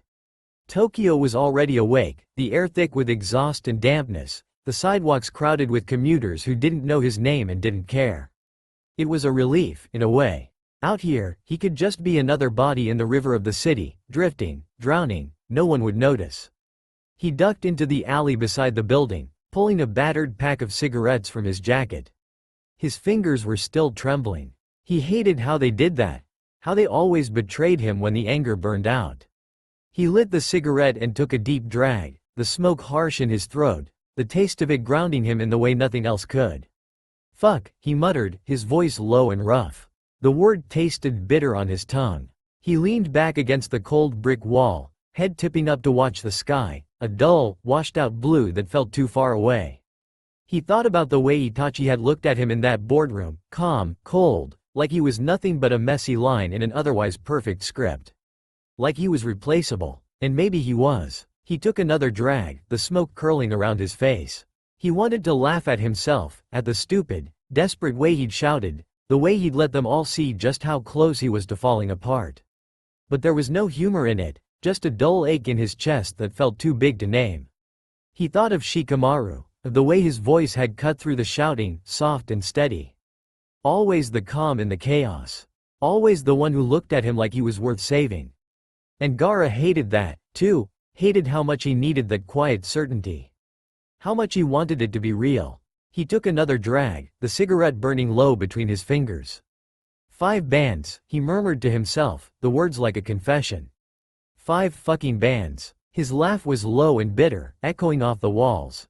He'd always said he didn't believe in forever, but part of him had wanted this. Had wanted the music, the stage, the chance to prove he wasn't just another lost soul. And he'd ruined it. Again, he crushed the cigarette out on the brick, the ember flaring bright before dying. He slid down the wall, knees drawn up, forehead resting against the rough stone. The world felt too loud, like every car horn and every distant voice was aimed at him, a reminder that he'd never be enough. Why can't I fucking hold it together, he whispered, his voice cracking. It wasn't a question. He already knew the answer. He reached into his pocket and pulled out a small, battered flask. Whiskey and smoke. His old friends, his only constants. The tremor of his fingers, the way he grips the flask. He unscrewed the cap and took a long swallow, the burn of it sharp and clean. It wasn't enough, but it was something. He closed his eyes, the taste of it lingering on his tongue, and let his thoughts drift. He thought about Shikamaru, how he'd looked at him today, worried and patient and so fucking calm. He thought about Sasuke's quiet eyes, watching him from the corner, always steady, always there.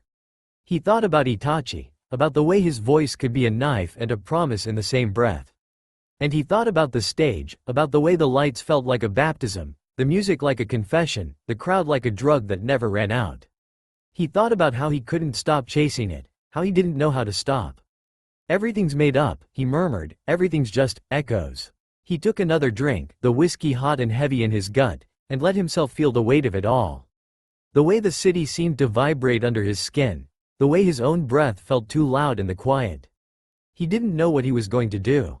He never did, but he knew he couldn't stay here, couldn't stand the way the building behind him seemed to tower over him, like it was waiting for him to crawl back and beg. So he stood, slipping the flask back into his pocket, his shoulders squared against the weight of the day. He didn't have a plan, Gaara never did, but he had his anger, his music, and that restless fire that refused to die no matter how many times he tried to drown it. And for now, that would have to be enough. He pulled his hood up, the fabric falling over his eyes like a shield, and stepped out of the alley, merging into the river of the city. The world didn't stop for him. It never had, but he'd learned how to keep moving, even when he was falling apart. And somewhere in the back of his mind, he could still hear Shikamaru's voice, calm and quiet, the way it always was. "You're not done yet, Gaara," he could almost hear him say. Gaara's lips curled in a faint, defiant smile. "Yeah," he whispered to the empty street. "Not yet." And with that, he let the city swallow him whole. Naruto burst into the bathroom at Shino's apartment like a hurricane of wild energy, eyes bright with a grin that promised trouble. He twisted in front of the mirror, the loose pajama bottoms slung low on his hips, his messy blonde hair still damp from the shower. He lifted his phone and snapped a quick selfie, flashing a grin that was half innocent, half wicked. The image captured the new red spider lily tattoo blooming across the sharp jut of his hip, the angry red of the fresh ink catching the light. His piercings gleamed silver and defiant, like a dare to the world. He flicked his phone's camera around, examining the shot critically.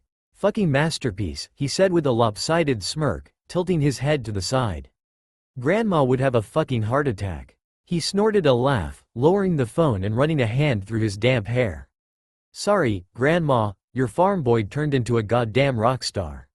The grin softened for a moment, the weight of memory flickering across his face. But he pushed it away, biting his lip as he tucked his phone into the back pocket of his ripped jeans. He double-checked the small bag of records and cassette tapes he'd picked up for Shino, his fingers tapping against the battered cardboard sleeve like a silent beat. "All right, show and tell, motherfucker," he muttered to himself, slipping out of the bathroom. He shrugged on a black tank top but left it loose and messy, still half open so the piercings glinted with every breath. He grabbed the records, one hand steadying the stack as he headed out the door.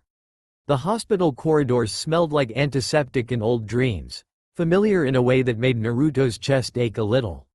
He slipped through them with the ease of someone who'd walked these halls 1,000 times, his boots scuffing softly on the polished floors. He didn't bother with the nurse at the front desk.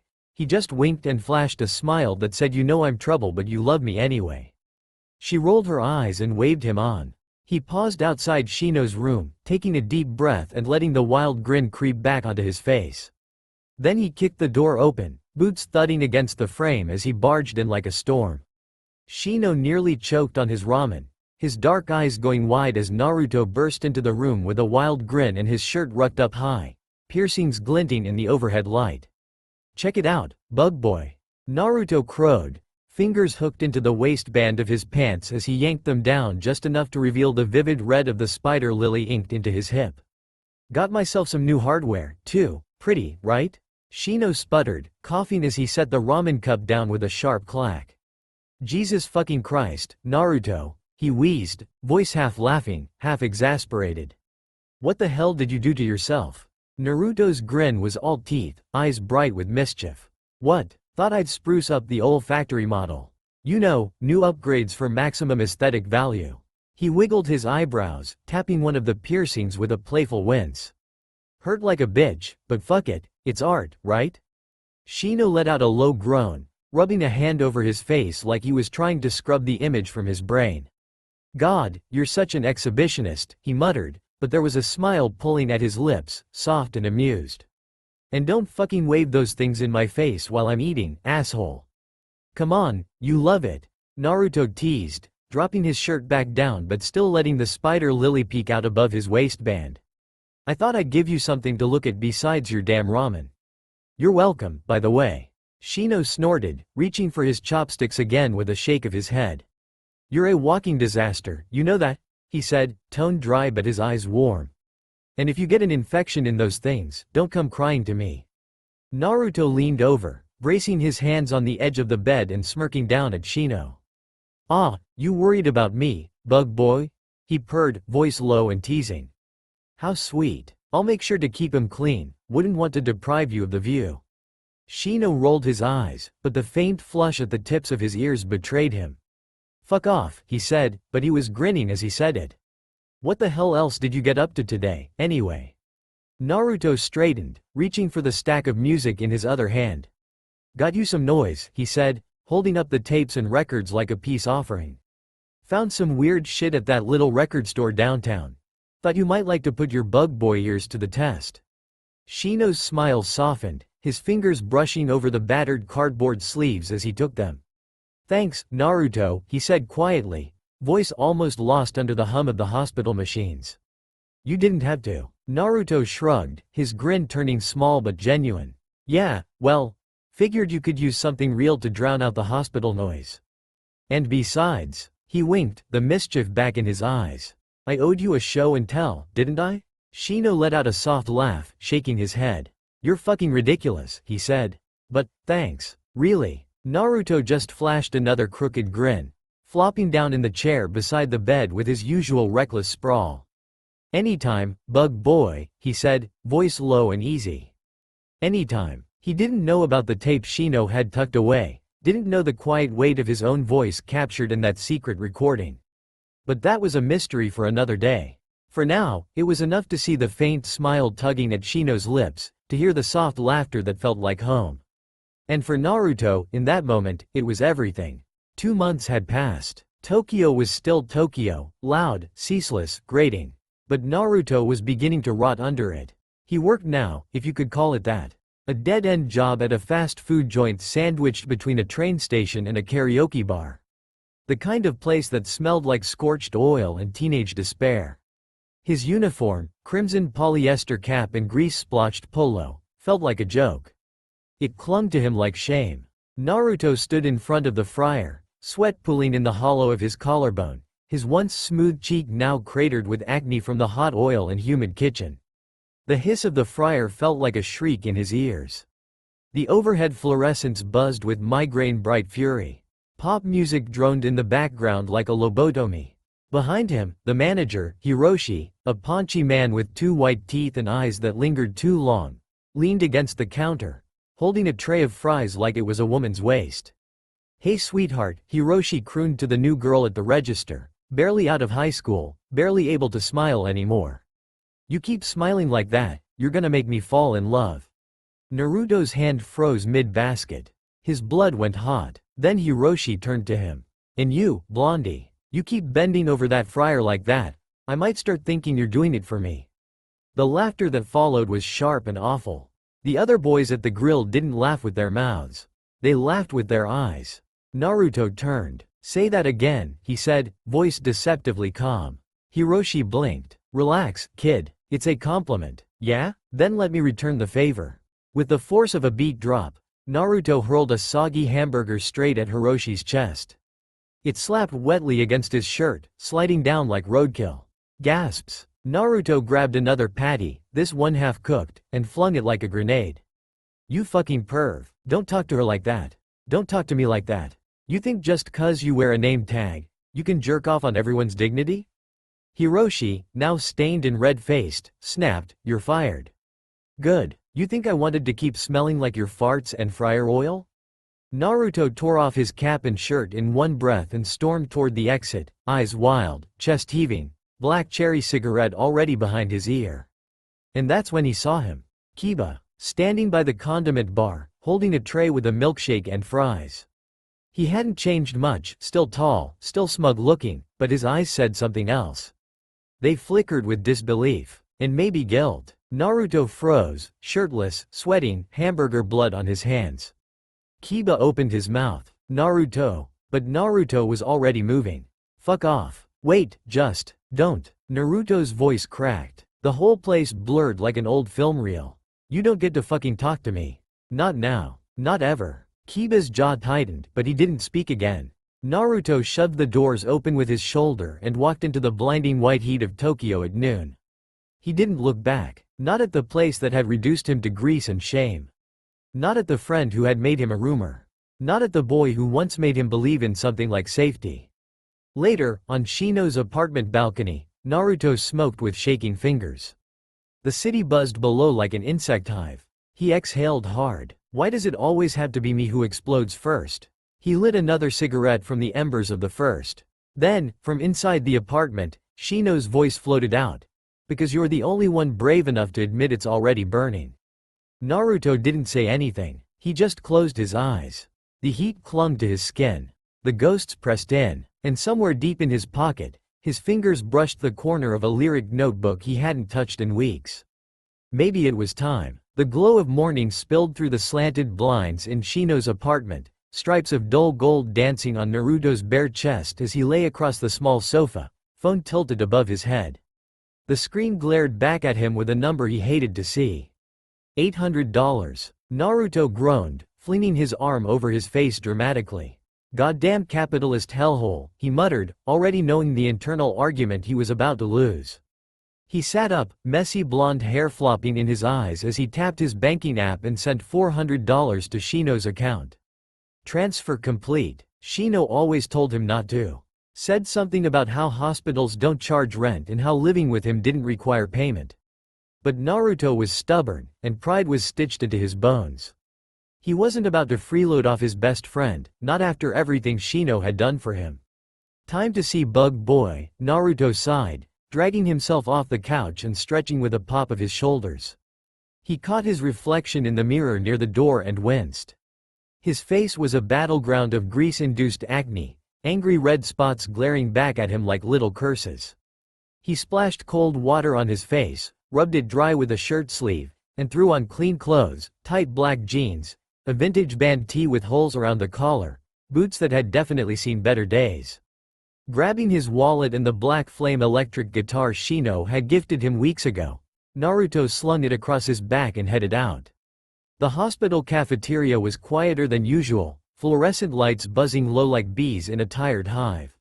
Shino was halfway through a bowl of ramen, bent over his tray with lazy intent, when Naruto strutted into his room. "Jesus fucking Christ," Shino choked, coughing mid-bite. "What the hell happened to your face?" Naruto grinned and flipped him off. "Fuck you, pizza face is a lifestyle." Shino laughed, pushing the tray aside as Naruto dropped into the visitor chair like a collapsing star. "You look like someone mistook your face for a frying pan." "Funny you say that," Naruto drawled, tossing the guitar case to the floor. "Because that's exactly where this masterpiece came from. Fast food hellhole. Grease fryer from Satan's own kitchen." Shino raised a brow, amused. "Thought you said you wanted city life." "I said I wanted music, ink, and the occasional street food," Naruto said.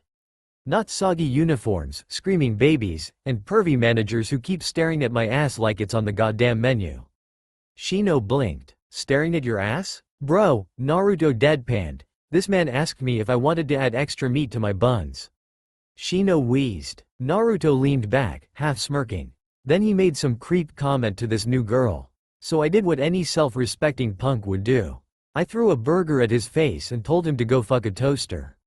Shino clapped a hand to his chest, laughing until his shoulders shook.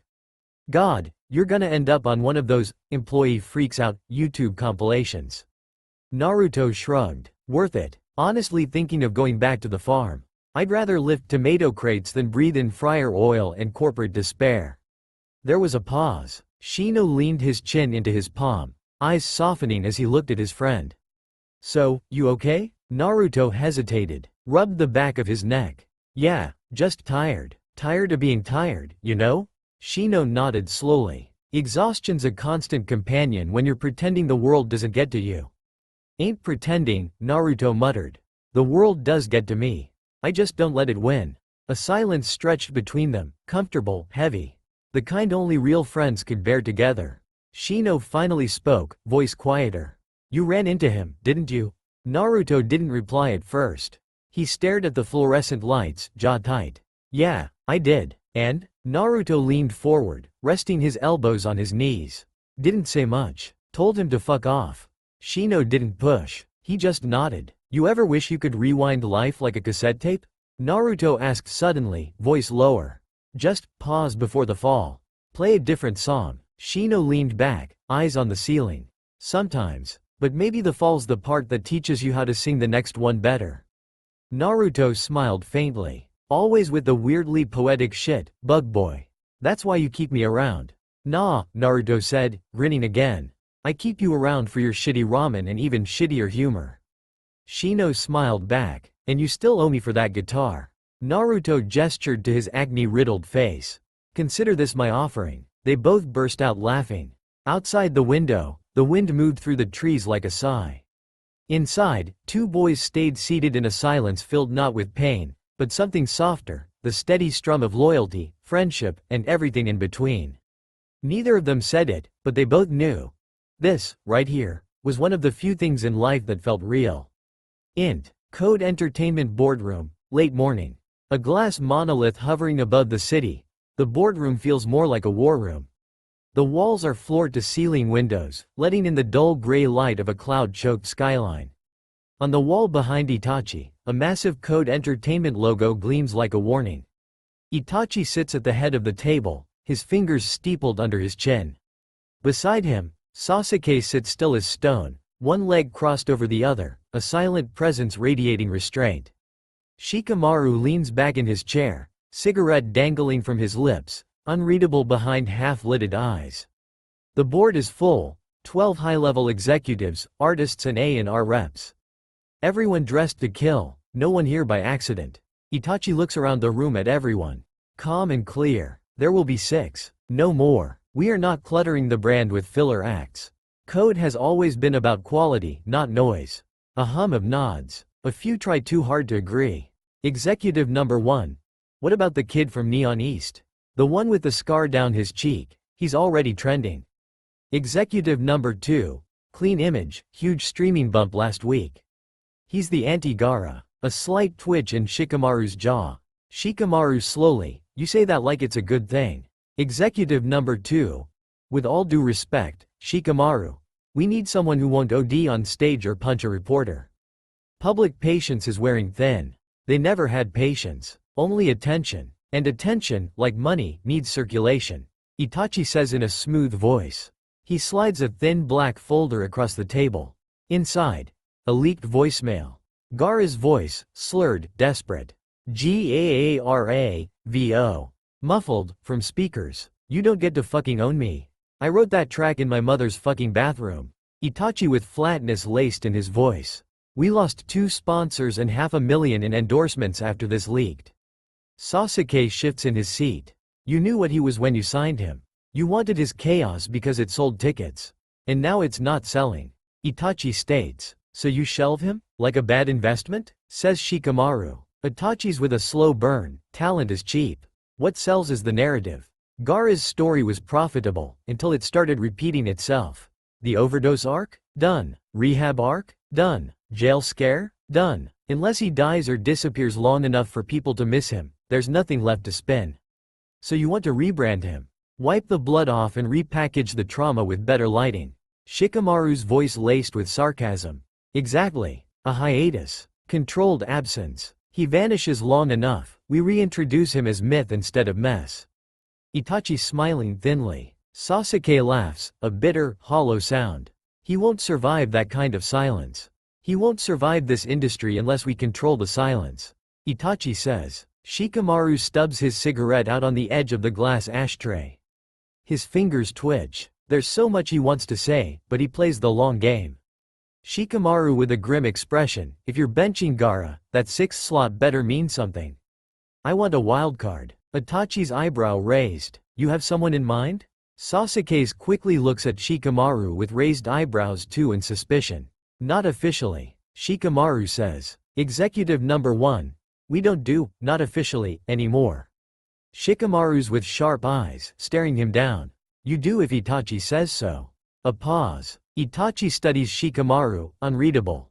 Get me a demo. Itachi states. You'll have it. Shikamaru says. And Gaara? It's G says looking at Shikamaru. Shikamaru's with a long beat, let him rest. For now. But if he dies on your watch, I'll make sure your rebrand is posthumous.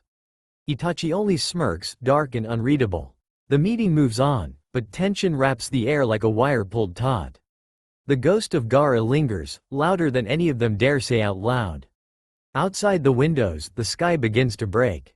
The meeting room finally emptied, its air still thick with the clashing opinions and unspoken tensions that had been volleyed like smoke rings between executives. Code Entertainment's high-rise offered a pristine view of the Tokyo skyline, but for Shikamaru and Sasuke, it might as well have been a mirror to the chaos behind them. Sasuke was already leaning against the balcony railing when Shikamaru stepped out, a fresh cigarette tucked behind his ear. The city stretched below in neon veins and blinking veins of traffic. Sasuke didn't turn around. So, he said, lighting his own cigarette with a slow, thoughtful drag. Who's the dark horse you've been hiding under your sleeve? Shikamaru chuckled, low and amused, slipping his hands into his pockets. TCH. You'd love to know, wouldn't you? Sasuke finally looked over his shoulder, mouth twitching at the corners. You're not usually one for secrets. That's more my department. Exactly why it'll eat at you longer. Shikamaru exhaled, watching the smoke curl into the air like a quiet dare. Let's just say, he's raw. Rough edges, real talent. Kind of kid the industry usually chews up and spits out unless someone like me tells the story first. Sasuke raised a brow, amused. You make it sound like you're adopting a stray. Maybe I am, Shikamaru murmured, then glanced sideways. But even strays can snarl loud enough to change the street they live on. Their silence lingered, the air between them filled with subtle tension and mutual respect. The rivalry they wore like a shared jacket, a comfort and a challenge all at once. He better be more than just a growl, Sasuke muttered. Because there's a clean-cut bastard rising fast. Just got signed by Rival Records. Goes by Yuki, real name's irrelevant. Perfect hair, perfect teeth, media trained to hell. They're calling him, the sober Gaara. Shikamaru scoffed, flicking ash from his cigarette. Figures. They always want the tragedy without the mess. The pretty without the pain. And they'll get it, too, Sasuke said with a sigh, not without bitterness. Unless your secret weapon roars louder. Shikamaru's lips curved into a half smirk. He will. He's the kind of voice that doesn't need polishing. The kind that wakes you up at 3 a.m. and makes you remember you're alive. Sasuke tilted his head. You're in deep, huh? Shikamaru didn't answer right away. He took a slow drag, then leaned back against the glass. Not for him. For the sound. For the kind of music that reminds you some things aren't meant to be clean. They're meant to hurt a little, leave a scar, make you feel something. Poetic, Sasuke said dryly. Jealous? Mildly. They both laughed. It was the kind of laugh only two artists could share, wry, tired, but edged with something deeply honest. When you're ready, Sasuke said, eyeing Shikamaru sidelong, I'll be here. I want to see what kind of chaos you're planning to unleash. You'll hear him soon enough, Shikamaru replied. Just promise not to fall in love with him. Only if he's better than you, Nara. That's the idea, Shikamaru said, his grin curling like smoke. The mall was loud in the kind of way that made Naruto feel like his skin was too tight, air thick with the hum of neon lights, echoing bass from the food court, and 1,000 shoes scuffing against polished tile like a swarm of ants chasing nothing. He hated this place, but he also kind of loved it. The music store was tucked in a corner, half lit, half forgotten, filled with more nostalgia than customers. Naruto drifted toward it like gravity had a taste, dragging him by the ribs. As soon as he stepped in, the chaos softened. The world got quiet, familiar. The air smelled like plastic wrap and vinyl dust and faded ink on liner notes. He felt like himself in here, or at least a version of himself that didn't always ache. He combed through the racks with the kind of reverence priests must feel in churches. Each cracked CD case, each zine folded like origami by time, was a small prayer. A ritual. His hands moved with purpose, grabbing things he didn't need but couldn't leave behind: old Nirvana bootlegs, a biography on Iggy Pop, a mix compilation with a cover that looked like something his dad would have drawn in the margins of his notebook. He didn't notice Shino slipping away. Shino leaned against the far glass wall of the store, thumb pressed to his temple, phone pressed to his ear. His eyes never left Naruto. "Yeah," he said into the receiver, voice a low rumble. "He's here. You're really going through with it? The audition's in 3 weeks." "I'm only taking 6, Shikamaru replied on the other end, his tone calm but sharp. "Send him the flyer. Tell him to show up. Or I'll stop by your place and leave a flyer." "And if he doesn't?" "He will," came the answer, laced with quiet certainty. People like him burned too loud to stay small. Shino's eyes wandered, scanning rows of vinyl until he spotted a mess of blonde hair bobbing near the punk section. Naruto's arms were overflowing: CDs, zines, maybe a book on sound engineering. "So that's your play," Shino muttered, almost to himself. "What can I say?" Shikamaru said dryly. "I'm betting everything on a kid who probably thinks record deals come with a free pack of smokes." Shino chuckled. "He'll tell you to fuck off if he finds out." Shikamaru's voice came through like smoke with a soft chuckle. "I'm sending the audition flyer to your inbox now. Don't tell him it's from me." Shino didn't say anything. He watched Naruto pick up a worn booklet on songwriting techniques, thumbing through it like it was a sacred text. "I know that look," Shikamaru said, almost amused. "You're thinking he's not ready. That he'll ruin this or run from it." "I'm thinking he's been kicked in the face enough lately," Shino muttered. "Maybe let the kid breathe." There was a pause. Then Shikamaru spoke, softer now. "He's only breathing. He's not living. You know what I mean?" Shino exhaled through his nose, jaw tightening. "He did. He really did." "You're playing chess again," Shino said. "Does he even get a say?" "I'm giving him a door," Shikamaru replied. "Whether he walks through it is on him." Shino went quiet, the weight of something invisible pressing against his chest. "I'm counting on it." The line clicked dead. The call ended just as Naruto came into view, arms filled with chaos: CDs, vinyls, posters, a frayed guitar strap hanging from one wrist. He looked like hell. Grease burns flared across his jawline and cheeks, his acne inflamed from the fryer oil at his shitty part-time job. But he was smiling. Wide. Genuinely. "I think I just committed retail manslaughter," Naruto said, setting the stack down on the counter. "Didn't even black out this time." Shino arched an eyebrow. "We still have to hit the skincare store. Before people start mistaking you for a pepperoni pizza." Naruto snorted. "Fuck off. I'm gorgeous." "You're melting," Shino deadpanned. "You look like punk rock puberty incarnate." Naruto gave him the middle finger. "At least I don't dress like I'm about to do taxes for a beehive." Shino exhaled a short laugh, just air, but real. He picked up a cracked CD case from Naruto's stack and turned it over in his hand, then looked up, just a little too long, at Naruto's face. There was a pause, the kind that shouldn't have meant anything. But it did. "You know," Shino said, quieter, more serious than Naruto was used to, "you smile less than you used to." Naruto blinked, caught off guard. "Yeah, well," he said, trying to smirk. "Nothing really funny these days." "I miss it," Shino said plainly. Naruto looked away, suddenly uncomfortable. That wasn't a joke. That wasn't teasing. That was real. "All right, bug boy," he mumbled, stuffing a record into his bag with more force than necessary. "Don't get soft on me in a record store. I'm already on emotional life support. Don't kill me." But Shino didn't laugh. He just looked at him. And Naruto felt it. That strange pressure behind his ribs again. Like something was breaking apart but not in a bad way. Like maybe the crack was the start of letting something new grow. As they left the store, a notification buzzed quietly in Shino's pocket. Shikamaru had sent the flyer. Shino didn't say anything. Not yet. But the world outside looked different. Maybe it was the fluorescent lights. Or maybe, just maybe, something was beginning to move in Naruto again. The apartment was quiet save for the low, muffled hum of water running behind the bathroom door. Steam curled out from beneath it, fogging the corners of the hallway. Naruto sat hunched on the floor of the living room, surrounded by an open bag of chips, a busted remote, and the static mutter of a television he hadn't changed the channel on in hours. It was one of those Sundays that didn't know what it wanted to be. Too hot to sleep, too quiet to scream. Naruto's fingers drummed against his thigh, rhythm lost in thought. He stood to rummage through the stacks of magazines and stray books on the coffee table. Anything to keep his mind off work, off himself, off everything.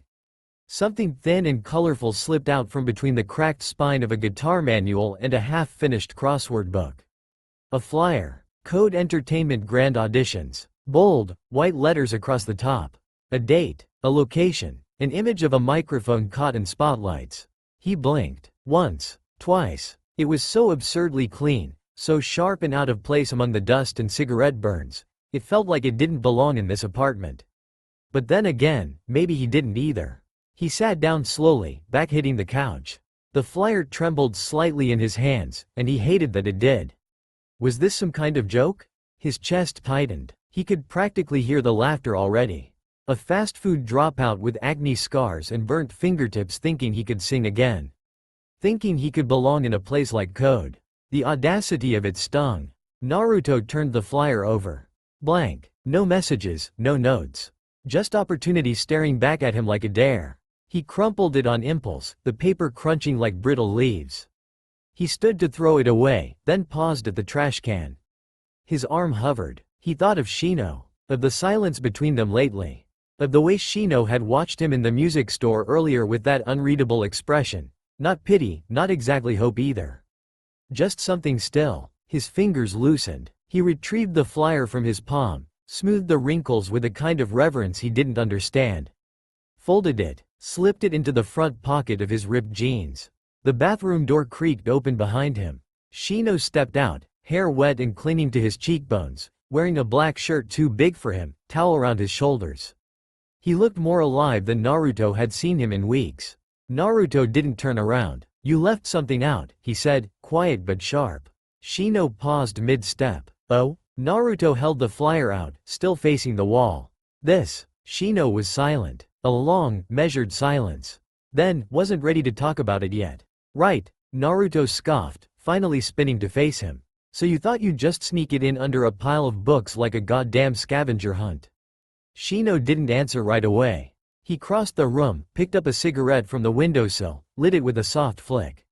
He didn't inhale, just held it like it gave him something to do with his hands. "You would have said no before reading it," he murmured. "I needed you to find it when you were ready." Naruto laughed bitterly. "You always think you know what's best for me." "No, I don't," Shino said. "But I do know what's not good for you. This fucking loop you're in. Grease burns and graveyard shifts and that look in your eyes like the world already buried you." Naruto flinched. "What, you think a fucking flyer fixes everything?" he snapped, stepping forward. "I mop floors, Shino. I smell like fries and lost dreams. That audition isn't for people like me." Shino's tone sharpened, not angry, but firm in a way Naruto wasn't used to hearing. "Maybe," he said, "but I've heard your voice. And I'm not gonna pretend it doesn't deserve more." Naruto stared at him. Shino took a drag, slow and steady. "You want to rot with the rest of this city, that's your call. But don't act like no one sees you. Don't act like no one gives a damn. Because I do." Naruto looked down. The flyer felt heavier in his pocket now. Like the weight of a second chance he didn't ask for but secretly wanted. "Don't make me hope for you if you're gonna spit in its face," Shino added, voice barely above a whisper. Naruto didn't say anything, not for a long time. Then, quietly, "You got any strings left on your old guitar?" Shino blinked. "Maybe." "Why?" Naruto looked up, a flicker of something behind his eyes. "No reason. Just thinking about lost things. Maybe not all of them stay that way." Shino didn't smile, but he stubbed out the cigarette, and his silence said enough. They didn't need to say anything more that night. The hour had long since passed midnight, but the walls of Shino's apartment were still humming with silence. Not a silence born of peace, but the kind that clung to the bones, thick, slow, restless. Naruto lay on the bed in the guest room with his arms behind his head, staring at the cracks in the ceiling like they were constellations in a sky that had forgotten how to dream. The room was dimly lit by the glow of the street lamp just outside the window, amber light slicing through blinds like a silent confession. The flyer sat folded on the floor where he'd thrown it hours earlier. He hadn't been able to throw it away. That was the thing. Not really. He'd picked it up again. Read it 5, 6, 10 times. Like he was waiting for it to change, for it to read, "You don't belong here." Or maybe, "This isn't for you." But it didn't. It just sat there. Black ink on white paper. An invitation he hadn't asked for. Grand audition. Code entertainment. Naruto closed his eyes. His heart kicked against his ribs like it wanted out. He didn't know what the hell he was doing in this city. He missed the fields back home. Missed the scent of tomato vines. Missed the sound of the wind humming low across the earth. Even the ache of it. And yet here he was. In this place of neon shadows and smoky alleys, dragging grease through fast food kitchens and hiding his calloused hands like they were sins. He hadn't touched the guitar in weeks. Not since he'd arrived. Not since he'd started pretending music was something that had happened to him, not something he needed. A sigh escaped his chest, soft as surrender. He sat up, quietly, slowly, as if any sudden movement might shatter this fragile, nocturnal truce. Across the room, the guitar Shino had gifted him leaned against the wall. Black flames licking up the body, the design elaborate and almost alive. The neck was etched with small, silver runes. Naruto reached for it like one might reach for a wound they knew still bled. His fingers found the strings. Out of tune. Just like him. He strummed once. The sound was ugly, jarring. He laughed, then tuned it by ear, the way his father had taught him. Slowly, patiently, string by string, as if each note could stitch him back into himself. And when it was ready, he played. Softly, tentatively at first. Just a few chords. A whisper of a song. Then something fuller, something broken and raw. A melody that didn't belong to anyone but him. No words. Just music. Just the sound of his aching, searching soul pressing against the silence. Minutes passed. Maybe hours. The city hummed beyond the walls, a distant, indifferent chorus. Naruto's fingers moved like they remembered a time before pain. Before loneliness wrapped itself around his spine and told him he wasn't enough. He leaned his head against the wall behind him and let the chords drag the truth out of him. He whispered to the strings, "What if I don't make it?" And in his mind, something older than logic replied, "Then at least you tried. At least you said yes to something before the world told you to sit the fuck down." A pause. A slow breath. Naruto looked at the flyer again, lying there like it was waiting for him to grow the courage he pretended he didn't have. He plucked a final note, soft and imperfect. It hung in the air like a promise. "Shino," he murmured into the night, unsure if his friend could hear him through the door or the dreams he'd retreated into. "You sly bastard." He shook his head, but there was a quiet gratitude buried in the gesture. Then he reached for the flyer. Not to throw it away. Not this time. Just to hold it. To feel the weight of the choice inside it. And to wonder, not with fear, but with something dangerously close to hope. What if I said yes? The studio shook. Not metaphorically, though Shikamaru would argue most things in life were, but physically. The walls of tempered glass vibrated under the pressure of sound, bass notes crawling across the hardwood floors like animals with too many legs. The ultra-fast beat roared through a wall of custom speakers, each one stacked like a shrine around him. The air trembled with percussion, with synth, with string samples stitched together from a dozen dead demos. In the center of it all, he sat. A single cigarette smoldered in the cut glass ashtray by the mixing board, burning slowly, forgotten. Shikamaru had his eyes closed, his head nodding in slow, hypnotic rhythm. His hands hovered near the sliders like he was conducting a séance rather than a song. This place wasn't just a studio. It was a crypt, a church, a confession booth. Code Studio B, unlisted, unpromoted, and untouched by anyone but him, was carved out like a cathedral to sound. Black walls, high ceilings, ambient lighting that flickered just enough to remind you not everything needed to be perfect. The walls still bore marks, literal and emotional. Scuffs, graffiti, blood from a busted lip, initials carved into the window trim. The scent of stale sweat and disinfectant reeks the room. The left speaker had a crack in the cone. Gar is doing one of his first breakdowns, years ago. Smashed a mic stand into it after mixing for 17 hours straight and slamming 3 rails of coke before sunrise. Shikamaru never replaced it, said it kept the mix honest. Now, he was working on something different. Something dangerous. The mix was almost there. But it lacked two things. A drummer. And the wildcard. The kid Shino had sent him, the one he barely remembered meeting. Blonde hair, acid tongue, a voice like it had been soaked in gasoline and prayer. He reached for the track overlay and slid in the clip. Naruto's voice, raw and exposed from a phone recording, no polish. No studio magic. He didn't need it. The moment it came in, the room changed. The beat didn't bend to the voice. The voice broke it. Shikamaru clenched his jaw, goosebumps forming on his arms as a sense of euphoria was present. Shikamaru opened his eyes. The waveform danced across the screen like a new language being written in real time. Naruto's voice wasn't just hitting notes. It was tearing holes through them. A scream in a storm. A wound that sang back. It felt like a voice screaming into the void and getting an answer back. Shikamaru sat perfectly still. The room throbbed with power. He felt it in his chest, the way the best music always settled, just below the ribs, where grief and joy shared a room and never talked. He stopped the track. Silence fell. Except it wasn't silent. Not really. The ghost of the note lingered in the walls. In the cracked speaker. In the cigarette smoke curling toward the ceiling. He leaned back in his leather chair, arms resting at his sides, head tilted toward the dark.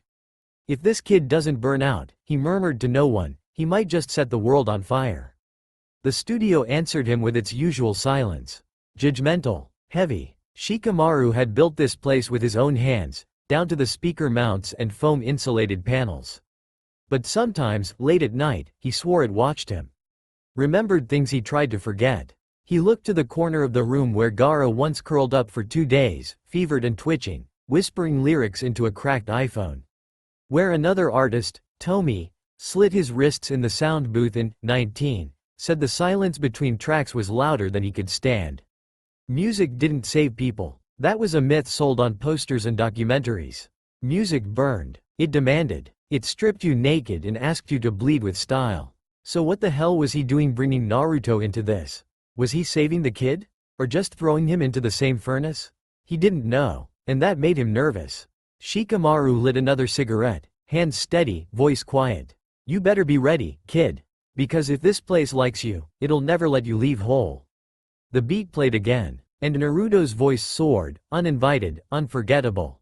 The studio hummed. Shikamaru hadn't touched the sliders in minutes, yet the sound still lived in the room. It lingered in the coil of cigarette smoke, in the hiss of the speakers still buzzing with the ghost of the last note. He sat motionless, the cigarette long burned out in the ashtray, its paper curled like a dying leaf. On the screen, Naruto's vocal waveform looped in silence. He had looped it 10 times. Maybe 20. Naruto's voice. No polish. No ego. A scream without a scream, a wound that sang instead of bled. It cracked open the beat, not complimenting it but rewriting its rules. Shikamaru exhaled and closed his eyes. Somewhere miles away, in a quieter room lit by window glow, Naruto strummed the guitar Shino had given him. Just a few notes, one chord, then another, his fingers hesitant at first, then sure. The strings were slightly out of tune, but it didn't matter. He wasn't playing to be heard. He wasn't even sure he was playing for himself. There was something in the silence that needed filling. Or maybe something in him that wanted to leak out without permission. Outside the window, the city didn't care. It blinked and breathed and went on existing. A plane passed. A dog barked. Somewhere, a couple laughed too loudly for how late it was. Naruto strummed again. He didn't know that his voice was pulsing through the walls of a hidden studio. That a man with half-lidded eyes and calloused hands had already decided his voice could start fires. He didn't know that his scream had become someone else's silence. Back in the studio, Shikamaru reached for the console to stop the loop.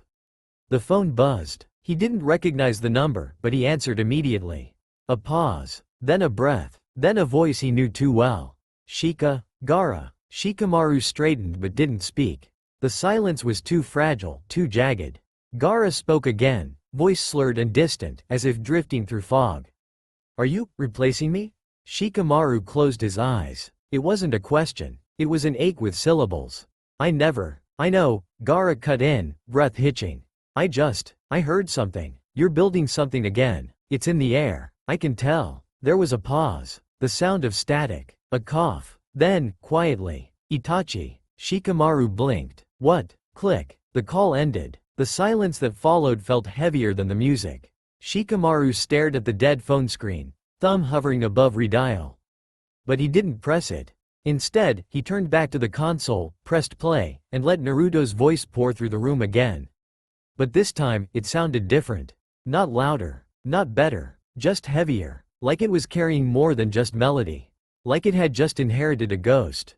The silence after Shikamaru hung up echoed too loud. Gaara stood in the halfway house's fluorescent-lit room, holding a phone that had long gone dark. His reflection in the window stared back like an accusation, bloodshot eyes, jittery hands, bruises beneath the skin that hadn't come from fists. The kind of bruises that came from decisions. "Shika," he whispered again, but the line was already dead. His mouth tasted like rust.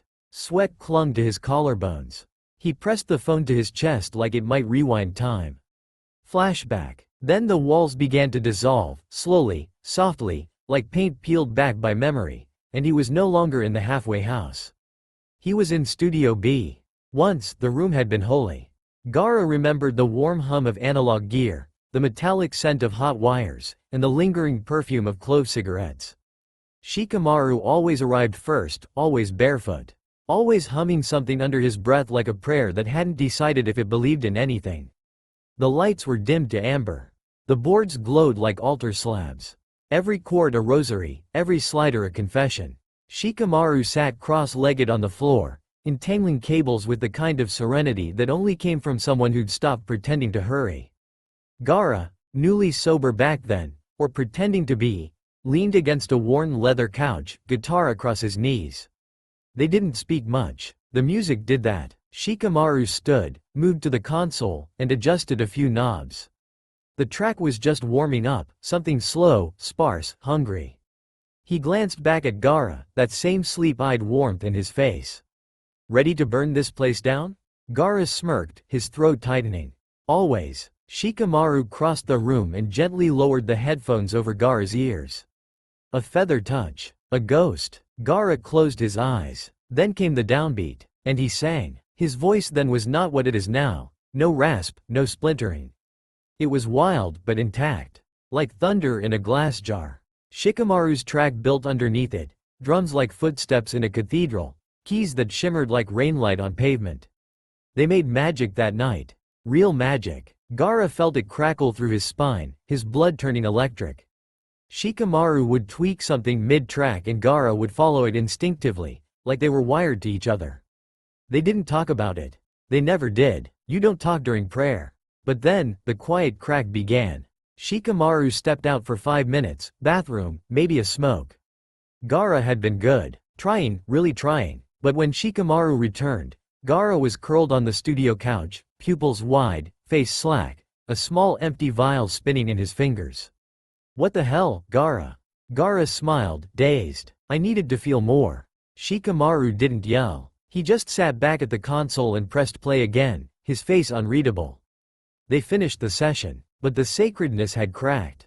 Gaara never said anything, never apologized, never confessed, but he watched Shikamaru's hands that night, fingers dancing across the sliders, the knobs, calling forth sounds from the void, and he fell. Fell in love with the hands that built him. Those hands built me, Gaara thought. And they'll never know. The memory bled out. The halfway house snapped back into focus. His body ached. His jaw trembled. He paced the floor, barefoot and restless. The city outside the barred window blurred into smears of neon and noise. "You idiot," he muttered to himself. "You fucking idiot." Then, a knock. Not the staff. Too late for check-ins. The door creaked open. Itachi stepped in like a shadow with purpose. Immaculate, pressed collar, dark coat. Not a hair out of place. The fluorescent light kissed the edges of his cheekbones, casting soft demons across his face. "Gaara," he said smoothly, closing the door behind him. Gaara's pupils dilated. His mouth moved before his mind could stop it. "Itachi." A whisper. A betrayal. Itachi tilted his head slightly. "You called Shikamaru." Gaara swallowed, words thick and broken. "I didn't," he picked up. Itachi stepped closer. "And what did you say?" Gaara shook his head. "Nothing. I asked if he was replacing me." Itachi's expression remained gentle. That was the worst part. "Of course he isn't," he said, touching Gaara's face. You're irreplaceable, but you're unstable. Something in Gaara's spine tensed. You're going on hiatus, Itachi continued, voice even. Controlled absence. Rehab. We'll revisit your contract after you're clean. No, Gaara breathed. No, you can't. You're lucky I'm not pulling your name from the label tonight. Gaara shoved his hands into Itachi's chest. You bastard. Itachi caught Gaara's wrists in one quick motion, rough, cold. His grip was steel. Don't confuse pain for power. You wouldn't exist without me. Gaara silent but trembling. You don't get to make demands, he said, low and lethal. You burned through every ounce of goodwill you had. Gaara's breath hitched. I gave you everything, Itachi whispered, so close Gaara could smell the lie on his skin. And you're still chasing ghosts. Gaara trembled. You think Shikamaru wants you? After all this? Silence. You don't know what he wants, Gaara whispered. But I know what you need, Itachi replied. Me. He let go. Gaara staggered back, wrist red, eyes wild. Rest up, Itachi said, already turning away. You'll need strength. The next stage is brutal. The door shut. Gaara sank to the floor, breath shallow. He stared at his hands. And for the first time in a long time, he wanted to scream. But all he did was whisper. Those hands built me, and they'll never know. The silence answered like a funeral bell. The walls of the halfway house pulsed with fluorescent indifference. Buzzing lights flickered above like dying stars, washing everything in an antiseptic hue. Gaara sat on the cot, elbows on knees, head in his hands. The door had shut 3 minutes ago. Itachi's cologne still clung to the air like a threat. He wasn't crying. His eyes were dry, too dry. His throat was raw, but not from shouting. From swallowing every word he wanted to say.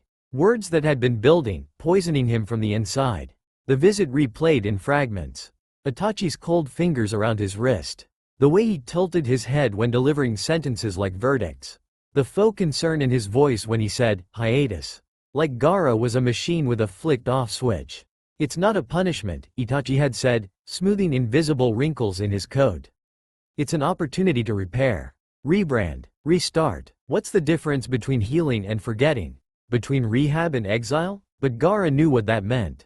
Disposal, with politeness. The room smelled of bleach and damp concrete. He stood, pacing slowly. One barefoot drag at a time. His mind stuttered. Too many thoughts, none with full shape. He caught his reflection in the smeared window. He didn't recognize the man staring back. Not the eyes. Not the shape. Just a collection of vices strung together by muscle memory and stage makeup. His fingers twitched. He opened the drawer beneath the cot. His things had been gone through. Sanitized. But there, folded beneath a rehab pamphlet and some aspirin, was a photo. A moment caught in amber. Him and Shikamaru, laughing. A cigarette dangling from Gaara's lip, Shikamaru's head thrown back mid-laugh. Studio walls behind them. Analog equipment. Dim lights. A warmth Gaara hadn't felt in years. He stared at it for what could have been hours. Then, suddenly, with a force that felt unearned, he crumpled it in his fist. Held it there. Then slowly opened his hand and tried to flatten the image again. The crease across Shikamaru's smile felt like a wound. You fucking idiot, Gaara whispered, not sure who he meant. Himself? Itachi? The universe? He pressed the photo against his forehead, breathing shallowly. His heart thudded like a broken metronome. He hated Itachi's lies, but the truth was worse. Shikamaru had already stopped waiting. Maybe he never started. Gaara curled into the corner of the room. The cot sat empty. He brought his knees to his chest, hoodie pulled over his head like a shroud.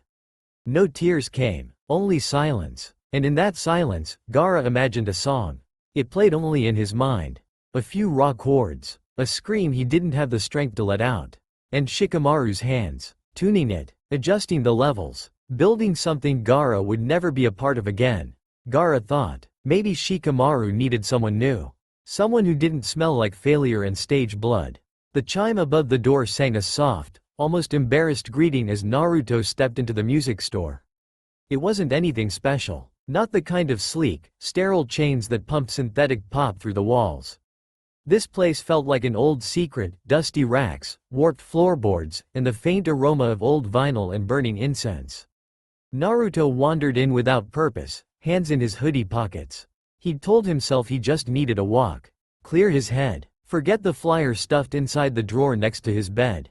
The audition. He wasn't sure what scared him more, that he wanted it, or that it might want him back. "Yo, you need help with anything?" came a voice behind the counter, bored, stoned, probably both. "Nah, I'm good." Naruto moved between aisles like he was dodging thoughts. His fingers trailed over cracked CD cases, limited pressings, forgotten cassette tapes stuffed into bins. He liked places like this. Music here didn't scream at you to like it. It just waited. He paused near the listening booth. A cracked plastic sign above it read, "Spin before you sin." He smirked, and that's when he saw it. An album cover, tucked between two more polished displays, stood out like a wound. A man, pale and smeared with something like ash or charcoal, eyes rimmed black, mouth slightly parted as if caught mid-scream or prayer. The title across the bottom in jagged white, Dirt Spirit, by Gaara. Naruto tilted his head. "Overhyped," he muttered. "Looks like he's trying too hard." But something in the eyes pulled him. Not vanity. Not even pain. Hunger. He slid the vinyl from the case, stepped into the booth, and dropped the headphones over his ears. At first, silence. A hum. Then, a single, haunting note. Raw, unfiltered, like someone singing through an open wound. Then came the beat, slow, heavy, like footsteps on wet pavement. Then the voice. "Don't light the match if you won't stay to see me burn." Naruto hears that and pauses, goosebumps prickling his arms. Naruto's fingers twitched against his thighs. He didn't mean to move, but the rhythm tugged at him. The voice wasn't pretty. It was powerful. It cracked mid-phrase, dipped into gravel, then rose again smooth like silk dragged through dirt. The lyrics weren't polished, they bled. They didn't care if you understood. They just needed to be felt. Naruto's headphones glitched for a moment, static interference. A scream. A voice note that wasn't meant to be released. What the hell was that? "It's probably just a B-side," the clerk says. But Naruto keeps listening. Naruto listened to 3 tracks. Then 5. When he pulled the headphones off, the store felt different. Brighter. Quieter. Like the music had stripped something from him and left only the essential. "Guess I'm a hypocrite," he muttered, pulling his wallet out. The hospital cafeteria always smelled like overboiled carrots and something vaguely metallic. Naruto dumped his tray on the table and flopped into the chair across from Shino. "Yo," he said, mouth half full of vending machine pudding. "They call this soup or just colorful water?" Shino didn't look up. "It's sterile. That's what matters." "You're sterile," Naruto shot back, then snorted at his own joke. "Anyway, I brought something." Shino finally looked. Naruto slammed the album onto the table between them like it was a card in a game of war. Shino blinked. Gaara? Gaara. Of all people. The one named Shikamaru couldn't stop fighting for, and the one man who'd burned every bridge to ash. He stays quiet. "Yeah, Gaara." Naruto leaned forward. "Why didn't you tell me this guy existed? He's got range, man. Range. Like, 1 second it's gravel and broken teeth, next it's angels crying into microphones. It's emotional warfare." His voice? His voice feels like it's fighting to survive inside your chest. Shino raised an eyebrow. "He's alright." "Alright?" Naruto leaned back like he'd been physically attacked. "What are you, high on cafeteria fumes? That man makes music like he's trying to break the earth in half." Shino stayed quiet, expression unreadable behind his glasses. Naruto wasn't done. "It's like, he's not even singing for us. He's singing to something else. A ghost. A god. Maybe himself. It's insane." You're impossible," Naruto muttered. "I swear, if I sang like that I wouldn't shut up about it." "You might soon," Shino said, calm. "If you audition." Naruto paused. "I haven't decided." "You will." Silence. Shino reached for his napkin, coughed into it. Just once, sharp and dry. Then again. Louder. Naruto's head turned. "You good?" "I'm fine. Just don't admire him too much, Naruto." Naruto looking at Shino with confusion. "Why?" Shino doesn't answer. But Naruto caught the flick of movement. Shino folding the napkin quickly, too quickly. Sliding it into his pocket like it was contraband. Blood. Something in Naruto's chest went cold. "You sure?" "Just tired." Naruto didn't press. "Not yet." Instead, he looked at the album cover again. Gaara's face. All that emotion turned artifact. A scream turned to vinyl. "I think I want to sing like that," he said, softer now. "Not for fame. Not even for money." Shino looked up. "Then why?" Naruto's eyes didn't leave the cover. Because maybe if I can sound like that, I'll finally know what I feel. You have your own sound which is more powerful, Naruto. I understand what you're saying. Shino, sighing quietly. Admire him all you want but don't follow him. This pierces Naruto a bit. Naruto stares at his tray of food, a shadow flickering across his expression. Something tugs at the back of his mind, he's forgotten something. Without a word, he rises and walks away. Shino pushes himself to stand, instinctively following, but his knees falter. He quickly lowers himself back into the chair. Not for show, not for sympathy. He coughs, wet, sharp, into the silence, blood staining his palm. Naruto doesn't see it. Shino is alone now, trembling, breathing through the echo of his own body breaking down. His eyes drift to the Gaara album left behind on the table, its presence heavy as a sealed letter never read. Time feels thicker in the air, like it's catching up, merciless and quiet, finally demanding everything it's owed. The boardroom lights flickered once before settling into their usual sterile white. Cold, bright, unfeeling. Shikamaru stood near the end of the long obsidian table, hands in his coat pockets, staring at the empty chair 2 seats down. Gaara's chair. It hadn't moved since the last meeting he showed up to. No one had dared to sit in it since. He used to sprawl there, hunched over like a folding shadow, headphones half on, rings clinking against the table as he tapped out rhythms only he understood. Now it was just a vacant shape in the room, echoing something the rest of them didn't want to name. The door opened behind him. Sasuke walked in first, composed, efficient, unreadable as always. His eyes flicked to the chair as well. Just once. Then came the others, junior producers, assistant executives, marketing strategists with tight smiles and tighter ties. And finally, Itachi, dressed in a sleek monochrome suit, his expression a polished void. Everyone settled. Shikamaru remained standing for a moment longer, then took his seat without a word. The chair groaned. A slideshow began on the wall. Charts, numbers, hashtags, demographics, engagement reach. Shikamaru let the voices fade into a hum behind his eyes. They talked about algorithms and hashtags like they were melodies. No one mentioned the ones who bled into microphones and called it living. Gaara would have laughed at this. He didn't take notes. He stared at the steam curling from the coffee cup in front of him, lukewarm, flavorless, burned at the bottom. A metaphor, if he was being generous. The head of digital strategy was discussing influencer synergy. Another exec pitched an AI-integrated A&R system. Someone in the back muttered about TikTok virality. Shikamaru wanted a cigarette. The meeting ended with scattered applause and a shallow toast to a bright, scalable future. Chairs scraped. Papers shuffled. Polite chatter drifted toward the exits. Only 3 remained. Itachi stood by the head of the table, murmuring with Sasuke about some sponsorship clause. Sasuke nodded occasionally, arms folded, his gaze distant. Shikamaru stayed seated, fingers laced under his chin. He watched Itachi. Not openly. From the side, through lowered lashes. Itachi had a way of commanding space without speaking. The kind of presence that drained color from the walls. And yet, last night, I got a call from Gaara, Shikamaru said. It came out quiet, flat, like he wasn't sure he meant to say it out loud. Sasuke's head turned first. Itachi froze mid-sentence. Then, slowly, he brushed invisible lint from the cuff of his suit. He's in a halfway house, Shikamaru continued, his voice still neutral. Called me around 2. Said he couldn't sleep. Silence. Sasuke exhaled. Not quite a sigh. More like the sound of giving up. He always ends up in places like that, Sasuke muttered. No matter how many times we clean up after him. Shikamaru didn't look at him. His eyes stayed on Itachi. Were you with him last night? The air in the room changed. The light felt harsher. Itachi blinked slowly, tilted his head just slightly. I wasn't, he said. A beat passed. But if I had been, what exactly are you accusing me of? He said it with that infuriating calm. No rise, no tremor, just smooth, practiced poise. Sasuke looked between them, his eyes sharpening. We need stability, not volatility, Itachi added, glancing toward the door. It sounded like strategy. But Shikamaru heard the microaggression. The dismissal wrapped in silk. Is that what Gaara is to you now? Volatility? He's always been that, Itachi said, too easily. Shikamaru leaned forward. I'm not asking about volatility.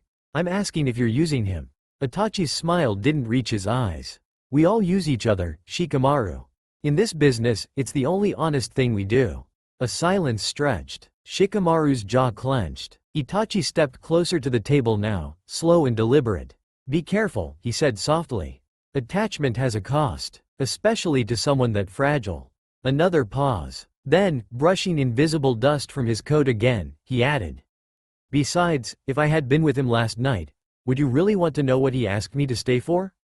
The words landed with a soft, dull thud, like a velvet-wrapped blade.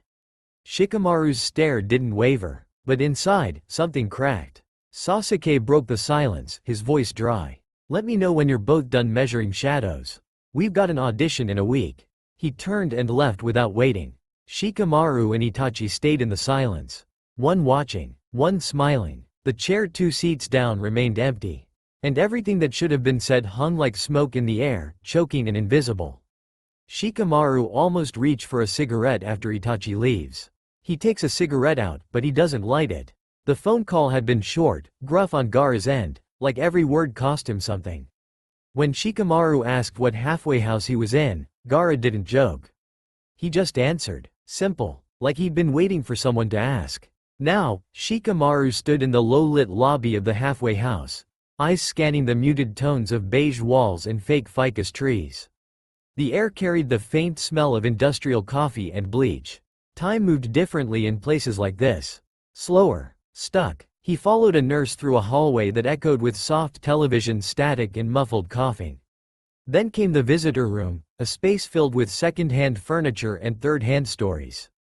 A vending machine flickered in the corner, humming like it was tired of its own existence.